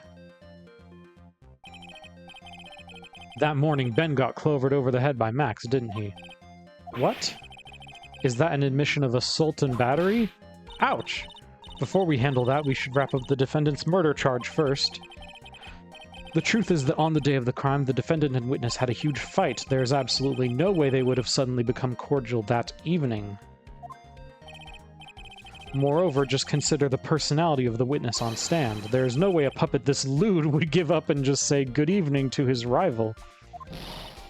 Objection! Are you saying this witness is lying? I mean, I always say that. What do you mean? That he's trying to frame the defendant by claiming to have seen him at the crime scene? I didn't tell a single lie, honestly. I just... That's enough from you, Mr. Quist. Mr. Wright. Yes, Your Honor. Let's clarify this testimony for the court. Could you explain your theory about who the witness actually saw that night?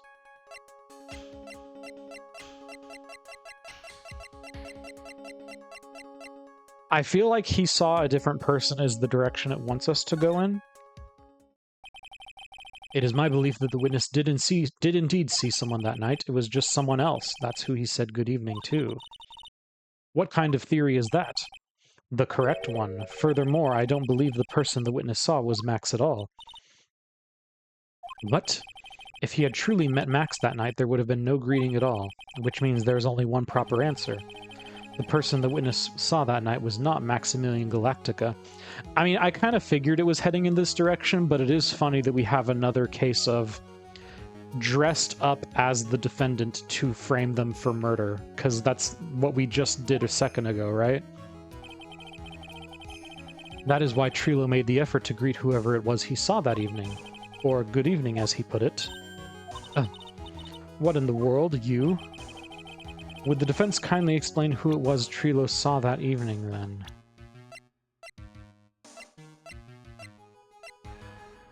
There's really only one option, right? Yeah, this guy's the only option. This is the person that this witness felt the need to greet that night. How about it, Mr. Quist? How about you stop asking me these ridiculous questions? You can show me all the crappy pictures you like. There's not one I wouldn't greet. What the oak are you doing, Woodman? You better not say Trilo, watch your mouth. Well, okay, sorry about that, Trilo. Order! Order! There will be order in my courtroom. Mr. Wright. Oh, that wasn't it, apparently. You know what? Let's load. Because we've taken a couple hits. We'll skip around here.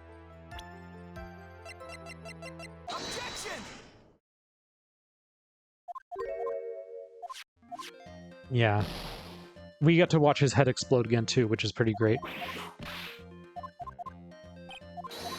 Objection!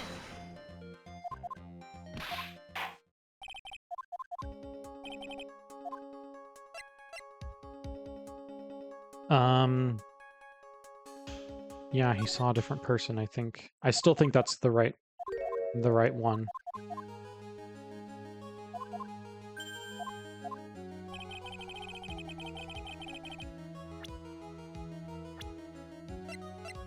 But then if it's not Trilo, then who is it? Oh, is it the actually the Ringmaster? But why would the Ringmaster be dressed up as... Well, I guess... Let's try it, I guess. Considering the ill temper of this witness, there's only one person he would greet. It must be Regina. It's Regina, right? She's so cute. No, Your Honor, it is not Regina. If it was Regina, Trilo would have given her the engagement ring. Oh yeah, I suppose you've got a point there.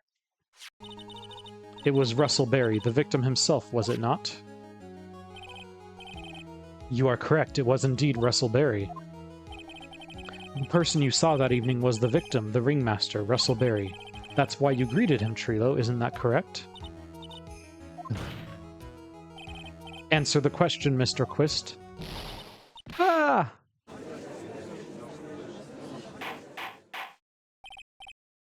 How do you respond to this? Wait a second. Well, at first I thought it was the old man, but once I got a better look at him, it was obviously Maximilian Galactica. I doubt that. I think it is high time that we clear the air about this question. Mr. Quist obviously witnessed a single person in the area of the plaza that evening. We are saving often. The problem is identifying exactly who that person was. Was it Maximilian Galactica, or was it the ringmaster, one Mr. Russell Berry? The prosecution argues that it was the defendant that the witness saw that night. The witness has clearly stated that he saw the defendant's 3 symbols. 3 symbols? Alright, this is getting old. Come on, ma'am, you gotta remember them by now. Here we go again, everyone. Ow! Yes, we know. The silk hat, cloak, and white roses. A silk hat and a cloak. Anyone could wear them. They'd even look good on me. What was that?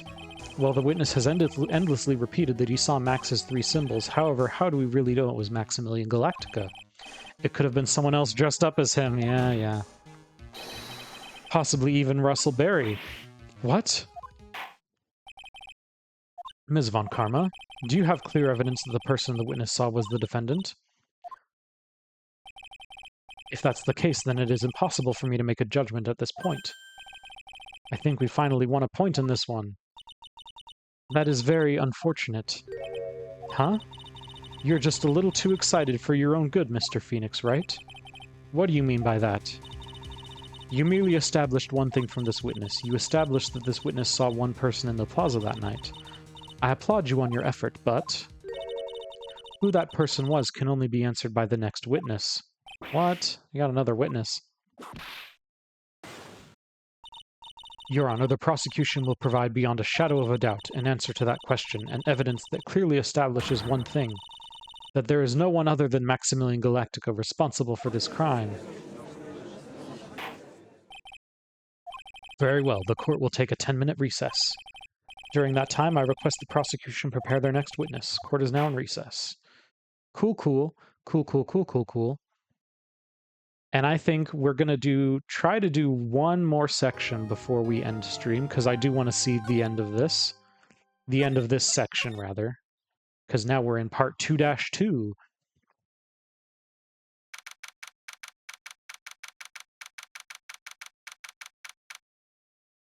Eddie, hello, good to see you. Why is everyone okay with her having a whip in the courtroom? We have been asking that question the whole time we've been streaming this game. You have to believe me, I didn't go anywhere near that crime scene. So then, where were you when the murder took place? We talked about it yesterday, remember? I was in the ringmaster's room. And while you were there, it was the ringmaster who left the room, right? Exactly, he told me to wait in the room because he would be right back. That's when the ringmaster headed to the scene of the crime, right? That's what it seems like.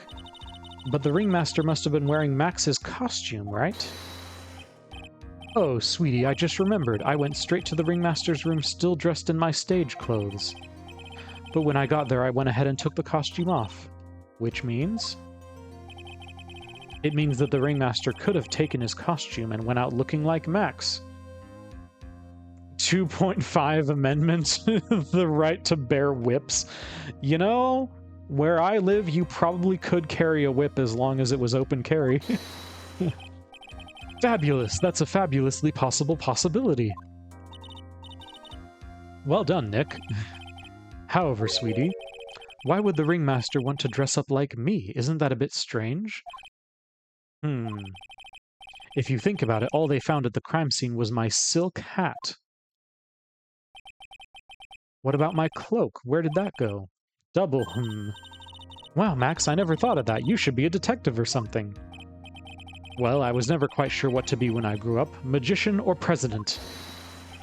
You have no idea how hard it was to make a decision. Oh my gosh. Devo song? Does this guy look like a Devo guy? I guess I could see it. When I think of Devo, I think of the, like, fire hydrant things on their heads. That's really cool. Fabulous. This mystery just keeps getting deeper.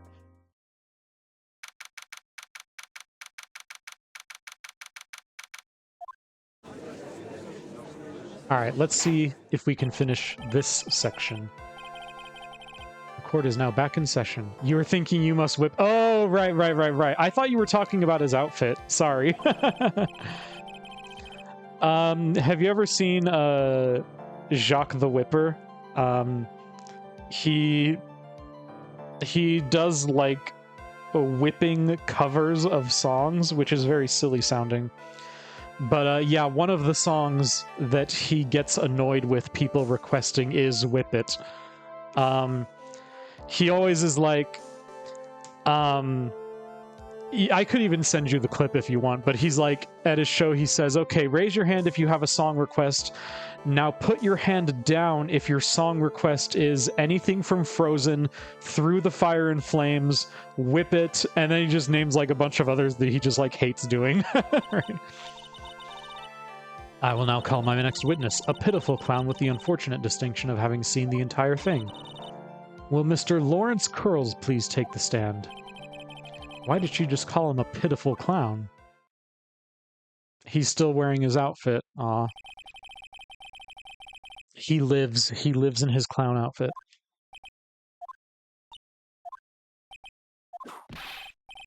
In West Clownadelphia, born and raised. Will the witness please inform the court why he is speaking in autobiographical gibberish? I'm sorry. I'm just not used to being in court. I've never been in a courtroom in my life. I wasn't quite sure what joke is best suited to this sort of occasion. What in the world are you talking about? You're in a grand hall of justice, not some comedy club. Since it's easy to see your occupation, please state your name for the court. Oh yeah, maybe this joke is okay. Mom, do I have to wear pants? The sign only says no shirt, no shoes, no service.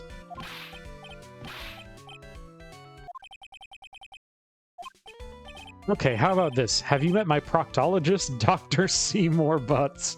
That sounds like a joke my dad would make. But a couple of clowns who were up to no good started making trouble in my neighborhood. You've seen the face before? Of Jacques? Yeah. Lawrence Curls, professional funny man, also known as Mo the Clown. You witnessed the scene around 10:15 p.m. the day of the murder, correct? Yes, yes it is. Very well, Mr. Curls, will you please testify to what you saw that evening? A rabbi, a priest, and a Rastafarian walked into this plaza. Without the humor, please. Okay. Poor Mo can't be his normal stoogey self in court. Oh man, I see that follow on Instagram for the latest updates message, and I haven't actually put out an update on Instagram in a while. I mean, to be fair, there hasn't been that much that's newsworthy. I wish he had a crusty voice. I would not want to do a crusty voice. That would ruin my vocal cords. My voice already gets tired after a few hours of streaming, and that would ruin it even harder.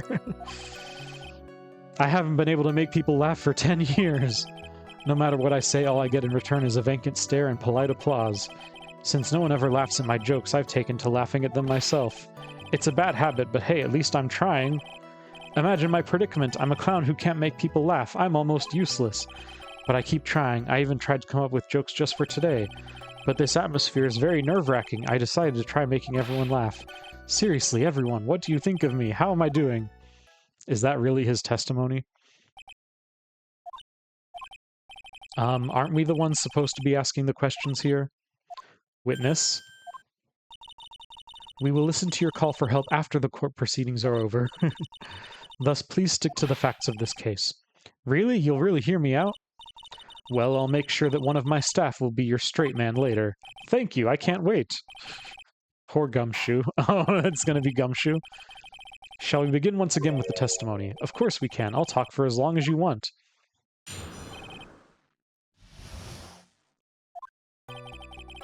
The night of the murder, after practice was over, I went straight back to my room. You have no idea how tired I was that night. I was pooped. I thought I'd go straight to sleep, but before I did, I glanced out the window. That's when I saw two silhouettes. They were a bit far away, though. It was the ringmaster, and he was with Max, who was wearing his cloak. I kept watching them, and all of a sudden, Max clonked the ringmaster over the head. That's very interesting. If this eyewitness account is to be believed, I have enough to pass judgment right now. Well, it's not to be believed, because it never is. However, the witness is a bit, how do you say, off-kilter. Almost like he has some sort of atmosphere of guilt surrounding him. That must be because of my insincere smile. Mr. Wright, please begin the defense's cross-examination.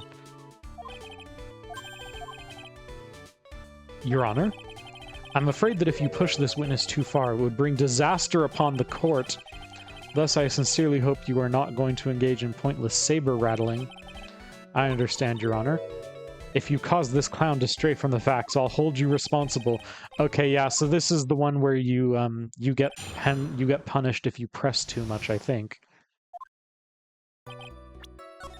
So I gotta see.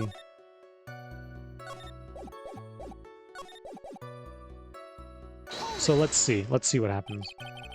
You'd say that practice wrapped up around 10 p.m., correct? See, that's the thing. How exactly am I supposed to make a joke about 10 p.m.? Now 8 o'clock, that's something a clown can riff off of. Let's just pretend it was 8 o'clock, that way I can make a great joke. You know what, sure, I'll boost his morale by letting him make a joke. You know you want to hear his joke. A man goes to his doctor and asks, how is number 1? The man says, every day at 6. The doctor says, and 2? The man says, every day at 7. What's the matter? I slept until 8. Witness, these are exactly the types of jokes you should say for that detective. Ow. You know what would happen. Don't look at me like that. Oh no, we actually did get... I was trying to boost his morale.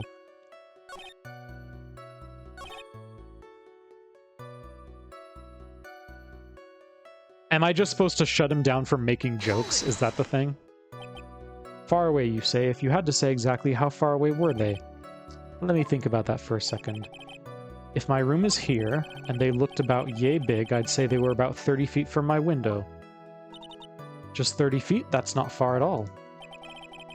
It was snowing that night, and it cut down on visibility. Please continue. Okay. It was the ringmaster, and he was with Max, who was wearing his cloak. You'd say you clearly saw this, even though you were, by your own admission, far away? That's right. I had been thinking about it over and over since that night, but things didn't really make sense until I spoke with the prosecutor, Ms. Von Karma. But now I am 100% certain that it was Max and the ringmaster that I saw that night. Just think about it. How could I be wrong if Max is always wearing his uppity symbols? Lawyers nowadays, do you even have to go to school anymore to be one? Alright, everyone knows what to do. All together now. Oh my god. Oh, but no one wants to say it.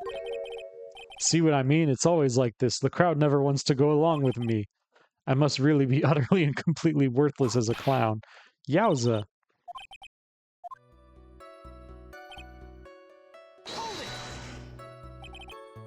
You say you saw the ringmaster get clonked over the head. Yes, I did. It's the climax of my story.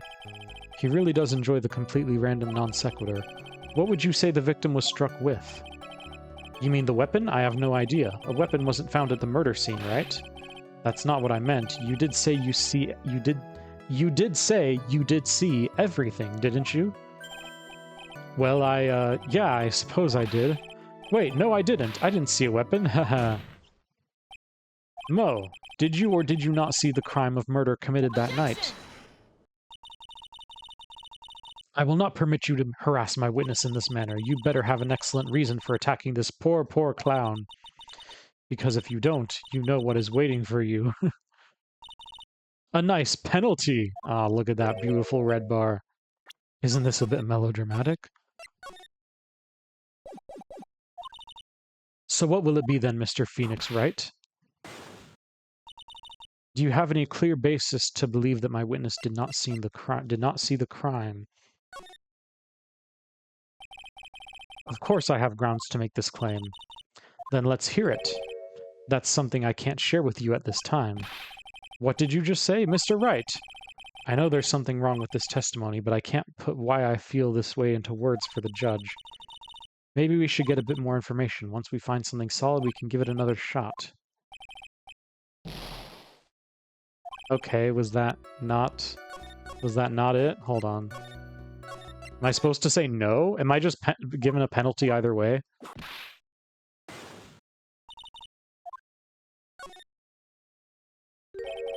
Well, see, right now I don't have a clear basis to be thinking that.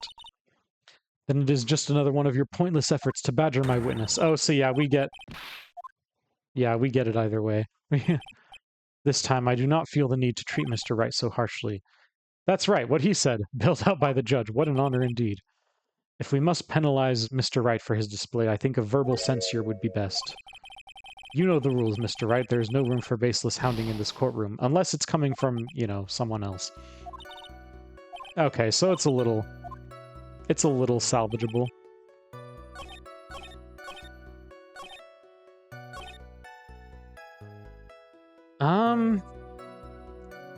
I'm not totally sure where we're supposed to go with this.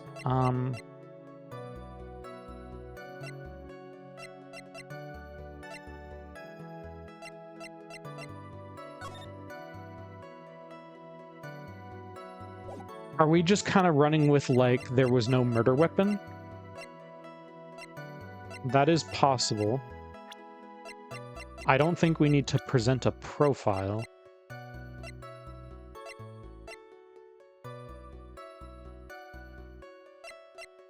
Let's try this. Nope, not that.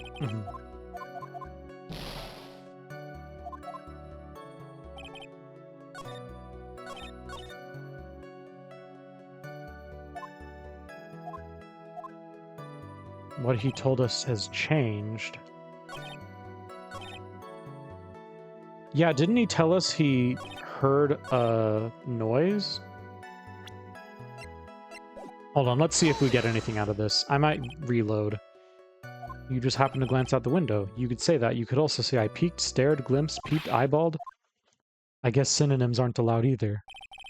What should I do? I wonder if I should press him further.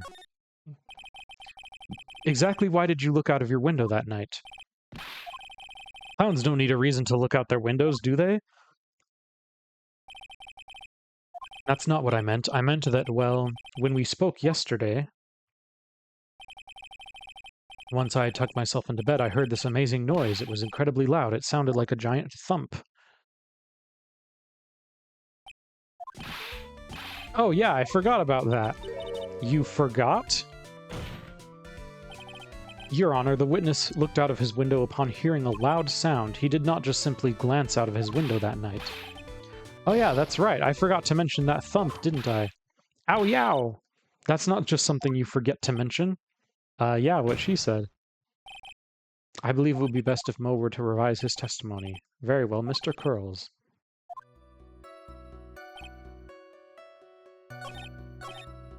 You know, let's load just to get a little bit of health back, because I'm scared, I'll be honest.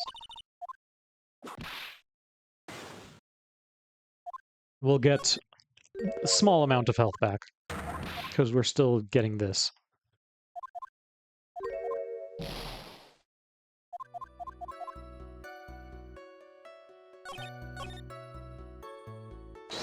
Yeah.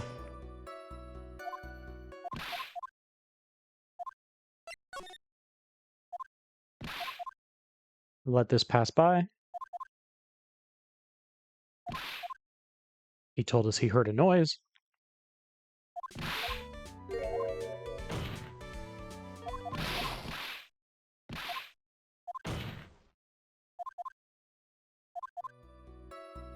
Alright, and just to, since we had to skip a lot of dialogue there, let's just save again. What was the sound like? Well, I guess it kind of sounded like, I guess you could say, Mr. Curls, may the court remind you that humor is unnecessary. How'd you know that I was going to make a joke? Aha! I guess that the sound sounded like I suppose it sounded like someone getting hit with something very hard. Yep, that's what it sounded like, honestly. Someone getting hit, huh? What then? You went to look out the window and you saw... Okay, so... Not a whole lot of new information.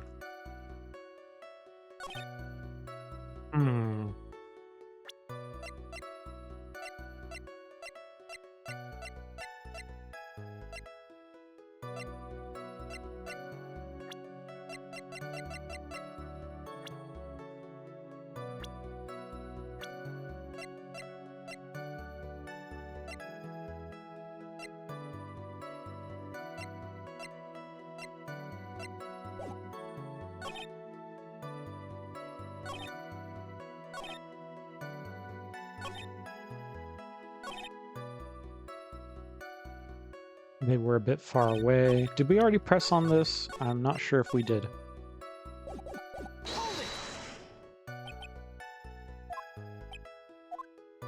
Okay, we did press on this. They were about 30 feet away.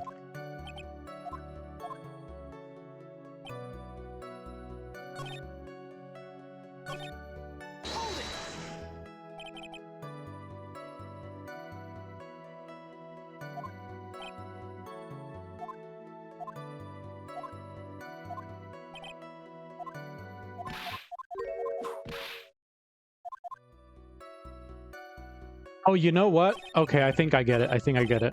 So we're supposed to press on this to make him mention the noise, and then press on this again to say, did you, like, see the noise? Did you see it first, or did you hear it first? I think that's kind of what we're getting at.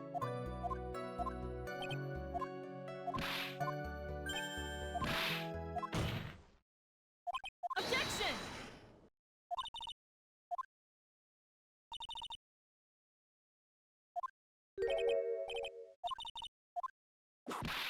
Yeah, so it's like we didn't have proof before, but now we do.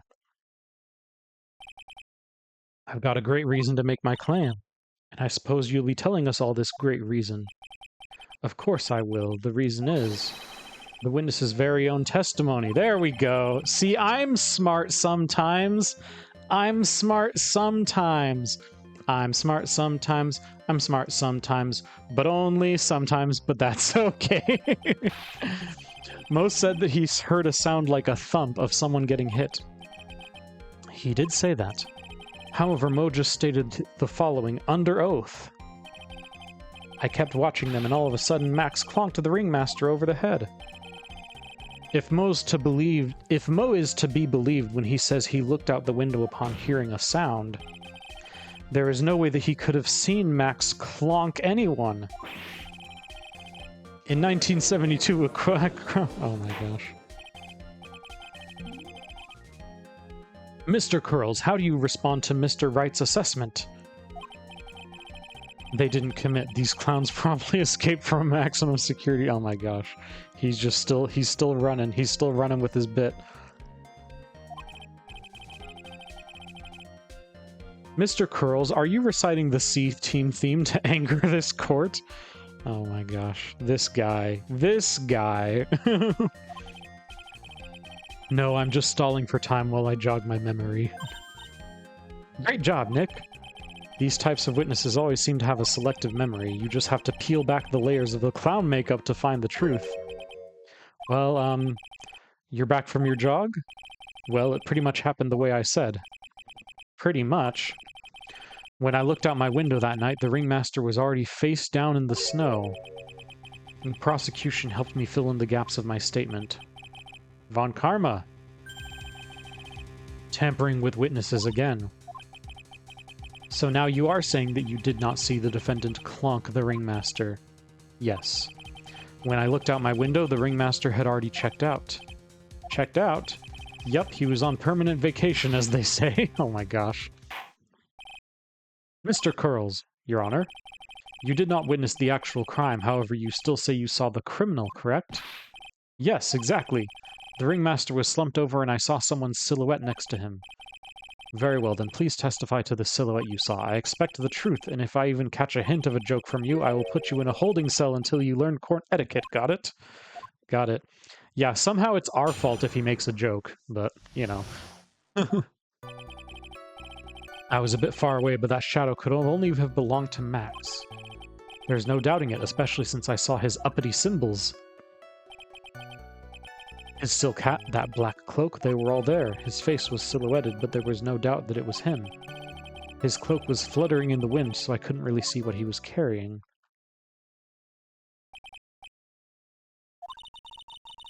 It took the clown long enough to get his facts straight. But whatever, this should finally be good enough, yes? It is decisive testimony. Was Max really at the crime scene that night? He said he wasn't there. We have to believe in that.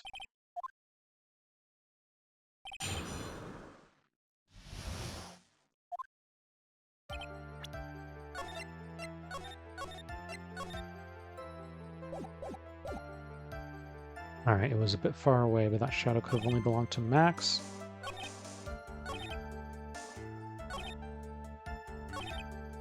With Trilo's testimony and now Mo's, it really seems like Max is the killer. I have to prove that Mo saw someone other than Max that night. That's the only thing that will help. I've got to do it. Okay. I know I'm saving, like, maybe a little too much now, but... Don't you think that you're going a little overboard with how explicit you're being? That shadow belonged to Max is an awfully firm statement, don't you think? What are you getting at? I'm just saying that one of your fellow performers' life is on the line here. Are you truly 100% absolutely certain it was Max? I'm not the kind of person who would lie about something as serious as this. The silhouette I saw was Max. I'm convinced of that. Well, at least he didn't make a joke about it that time.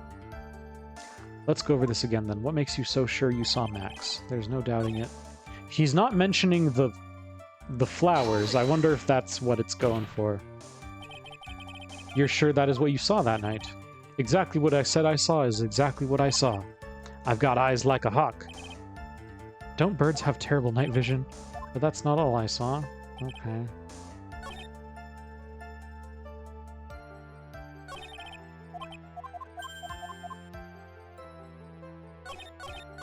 This is the other thing that's maybe worth pressing on. So you didn't actually see what the criminal was holding. That's correct. I've been curious to know what caused that loud noise. It must have been something incredibly hard. It was probably the box, but I don't know what that means yet. Too bad they haven't found the murder weapon to know for sure. They claim it was a blunt object, at least it says so in the autopsy report.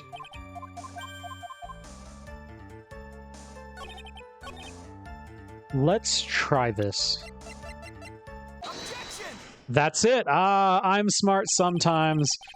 I'm smart sometimes. I'm smart sometimes. Only sometimes, but still. I suppose so. The silk hat and the cloak, right? Mo, everyone knows that Maximilian Galactica has 3 uppity symbols.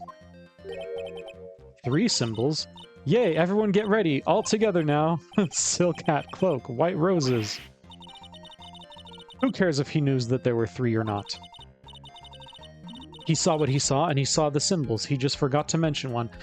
Ad break starting soon. I will probably just play through the ads because we're close to the end here, but I hope you all are enjoying the show. Isn't that right, Mo? Do you like pie? I love pie. Silence, fool. You are to respond with the whole truth. No fractions. Mo, you didn't see the roses, did you? Oh, we finally get the pursuit theme. Nice. To be honest, there weren't any roses on the person I saw. The crime scene was dark. It's obvious it was too dark to see that kind of detail. But the witness said he was able to see the silhouette of the criminal's face, not to mention that the roses are white. There's no way he could have missed them. Objection! Also, if there's tons of snow on the ground, then the roses must have fallen off when the defendant assaulted the victim. If that was the case, then the police would have found them near the crime scene. This, like, back and forth zoomy line, the back and forth zoomy lines, I'm not sure if I'm really feeling it. Mr. Wright, are these white roses truly material to the facts of this case? We're about to find out. Clearly not, he is just toying with this court. I got her on the ropes now. These seemingly insignificant facts have never failed to lead me to the truth yet. Someone is toying with the court, but it's not me. Your Honor, do you recall Trilo's testimony? There's no way I could mistake someone wearing those 3 ridiculous symbols. How can you mistake someone with that crazy getup and his nose stuck up so high? How could you mistake someone wearing such a snobby 3-piece getup? Trilo saw them all. Trilo saw all 3 of Max's symbols. However, this witness claims there were no white roses on the person he saw. There is absolutely no doubt that this is a contradiction. Now what am I supposed to think? One is supposed to disregard the pointless, but this... Judge, forget the roses. Think about his other testimony. The witness has stated without a doubt that he saw Maximilian Galactica. Nothing else matters. Let's wrap this case up now. Bang table. Your Honor, it may be trivial, but it does cast doubt on the prosecution's case.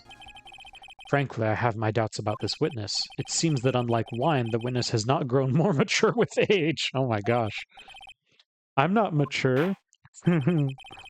I've come to a conclusion. I'm 99% certain that this witness saw the defendant. However, my remaining 1% of doubt is quite reasonable, which means that for my peace of mind, I'm going to request a bit more testimony. If there are no contradictions in his next statement, I am prepared to issue a ruling. A ruling? That means we have to save. Nick, this is your last chance. Yep, it sure is. The Silhouette Part 2. There's no doubt in my mind there were no white roses that night. However, all of the other symbols were there. I'm equally sure of that. Especially the silk hat. There's no way I could forget seeing the decorations on it. He was wearing it the entire time that he was on the scene. Mr. Wright, you've got one last chance at this. Just one chance? I'm gonna save again. I will not allow even the slightest hint of badgering against this witness. If you are going to prove to me there's a contradiction with Mr. Curl's statement, you better have at least a shred of evidence to back up your accusations.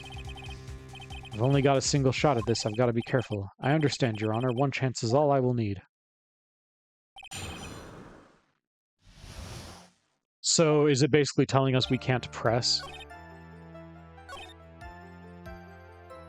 Seeing the decorations. Yeah, I mean, it has a feather. He was wearing it the entire time he was on the scene. I feel like that is it because it was lost, right? It was found... Yeah. I don't know what else it would be. Did I do it? This wouldn't happen to be the silk hat you saw that night, would it? Yep, that's it. That's the hat he was wearing that night. No question in your mind? Exactly how would one mistake a thing like that? I see. Is there some sort of problem, Mr. Wright? Ms. Von Karma, where exactly was the silk hat found? Must you always ask these questions? It was found at the crime scene. The crime scene? That means... The silk hat fell off at the crime scene. However, the witness clearly testified to the contrary. The witness stated that he was wearing it the entire time that he was on the scene. No, it's not true! Oh, Miltank in chat. I gotta catch the Miltank. I gotta catch the moo. Moo moo. Moo moo moo moo moo. Moo. Moo. Alright. Yes, Your Honor. What is the meaning of all this? Again with the all caps. I don't know what this game is doing with the all caps. You are old enough to know better than to behave like this in court. Hey, that's just not right. That's so harsh. What's not right here is your eyesight and your memory, amongst other things. Why are you being so mean to me? What did I do? Let me guess, you just didn't like my jokes or something, right? You didn't have to go and insult my eyesight or my memory. They're both great. Seriously, why? Just because you're sitting above me doesn't... Oh my gosh, he's... Yep, he's... Enough of these childish outbursts, Mr. Curls. Who do you think you are? I saw him. I swear I saw him. It was Max. Even if he didn't have his roses, he was still wearing his dumb silk hat. I'm telling the truth. He's turned into a bratty little kid. It's pitiful, isn't it? He left the scene wearing that dumb silk hat. He was there. He left the scene? What's the matter, Nick? There's something I've been mulling over for a while now. No? What do you want? You just said that he left the scene. Exactly how did the murderer leave the scene of the crime? Oh, are we going to talk about the footprints? He went... What do you mean, how did he leave the scene? You can't ask me that. Objection! Mr. Phoenix Wright is badgering the witness, Your Honor. This witness's testimony is so full of holes, Ms. Von Karma's protest is useless. You've got a point. Let's hear what the witness has to say on this matter. Oh, we're still... Is that all right with you, little guy? Don't talk to me like I'm a little baby. Besides, what kind of stupid question is how did he leave the crime scene? The answer's obvious. He just turned around and walked away. That's what I expected you'd say. You sure that's how it happened? Say what? I'm not sure I know exactly where you're going with this. Lawyers nowadays sure do love to harp on the smallest things.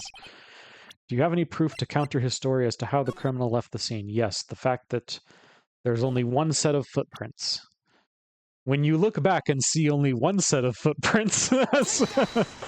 Oh my gosh. Sorry, that was a lame joke.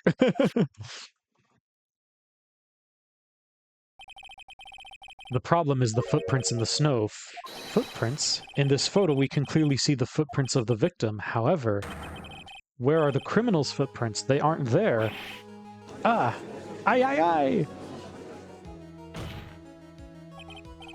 So, Mo, exactly how did the criminal escape the scene?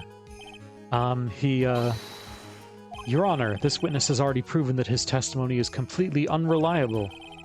I move to strike all of this witness's testimony from the court record. I agree. This clown's testimony is as rickety as the clown car he came to court in. Wait just a second. You guys can't just ignore everything I've said. Fine, fine, I'll tell you the truth this time. Oh my gosh. How many more, like, rounds are we gonna do? You wait a second. I think you've said more than enough for today. That didn't hurt. I'm sick and tired of listening to you anyways. I'll give you the real deal this time, I swear. I don't know why, but I get the feeling things are gonna be worse before they get better. Mr. Lawrence Curls. Yes? The testimony you've provided up until now has been false. It hasn't been false. I haven't lied. It's just what? It's just I was a bit confused on the bit about the criminal leaving the scene, especially since Von Karma and her whip told me not to talk about what I really saw. Oh my gosh. Franziska Von Karma, how could you? Your Honor, if you had heard the truth from this witness, you would have exactly the same opinion as I have. What opinion is that? It's not funny. What's not funny? That's enough out of you. I'm going to listen to what he has to say. Now then, let's hear the truth about what you say you saw, Mr. Curls. You're not going to believe this, but it's all true, I tell you. Try not to waste our time with your idiotic drivel. The truth. Dun dun dun. Now it's time for our next segment, Mo Knows. Everything that I've said up until now has been the truth. When I looked out the window, the ringmaster was down and Max was standing above him. He wasn't wearing his white roses, but he was wearing the silk hat. That's when I saw he flew away? He flew away. This is the truth now, get ready for it. He flew! He jumped up and flew through the air. He flew right off and disappeared into the darkness. That's why there were no footprints. Flying people don't leave footprints. Oh my goodness. I told you it wasn't funny. Do you believe me now?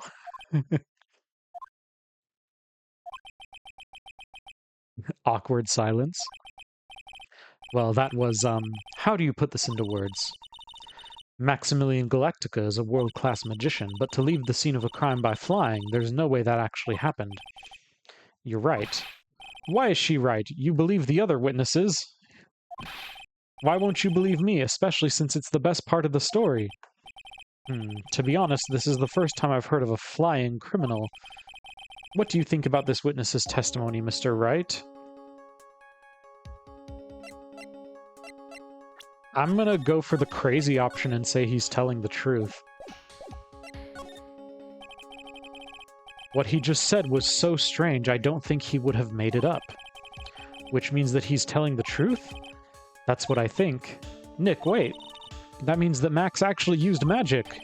Yikes, you're right. Ow!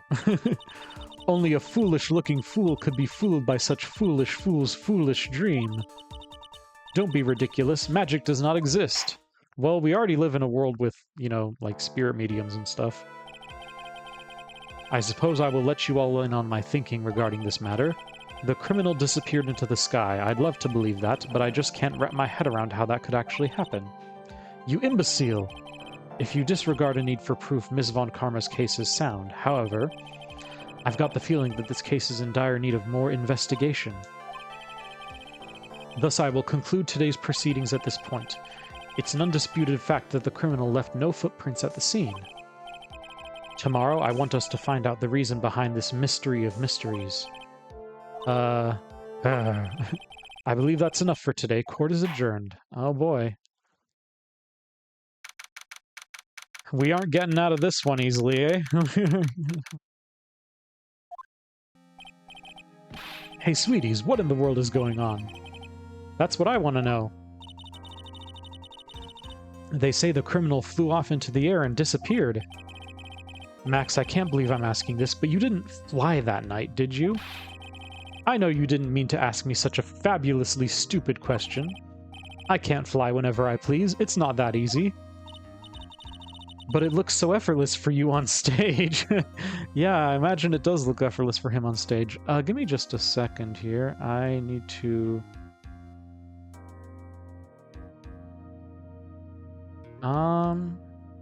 Hello? Okay, 1, 2, 3, 4, 5. Okay. Sorry, I was just looking at the list of episodes again to see if I was missing something. Doesn't look like I'm missing something, though.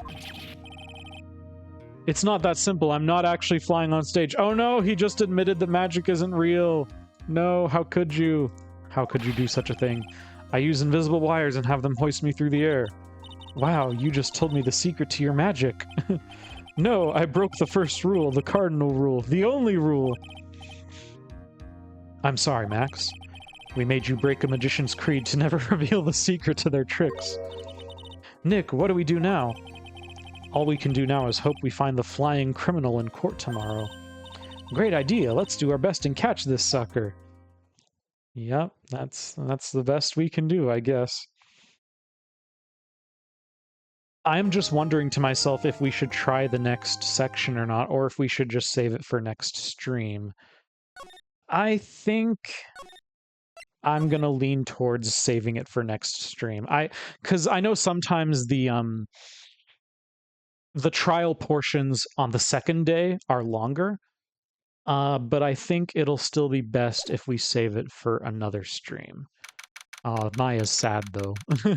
Although if I'm being honest, I kind of do want to keep playing actually, but I think it'll still be better to save it for next stream. But that being said, that means we are going to wrap up here in a little bit, but let's come back to our chatting scene for a little bit and let this nice music rock. You know what? Since we were dealing with a clown telling so many jokes, let's hit it with one more dad joke. Joke number 345. If your house is cold, go stand in a corner. It's 90 degrees there.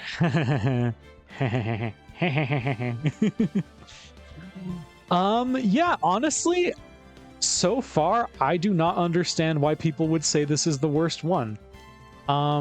It seems like this has been just as silly as any other Phoenix Wright trial so far. Yeah, I don't really think it's that weird. But I guess, you know, we're just gonna, I don't know. I don't know what. But should we raid out? You know, I'll be honest, I don't really feel like raiding out today, and it's okay, we can take a break. There's always next week. But yeah, I don't really get why people are saying this is the worst one. It seems like it's been fun so far. And I actually kind of wanted to keep going at the end. Maybe the second day is just really, really bad. I hope not. But I want to let you guys know that, as always, you matter. I'm proud of you. Jesus loves you. And yeah, I don't think we're going to raid out this time, and that's okay. We can always do next week. You know, if you want to go find someone to watch right now, I see Patat is live, Layla is live, the twins are live. There's plenty of people y'all can go watch. So I want to say thank you very much for being here. I will be back again next week to finish up this here trial. Don't spoil me in the meantime, because I really want to find out. I want to find it out. All right. I will see you guys soon. Have a great week.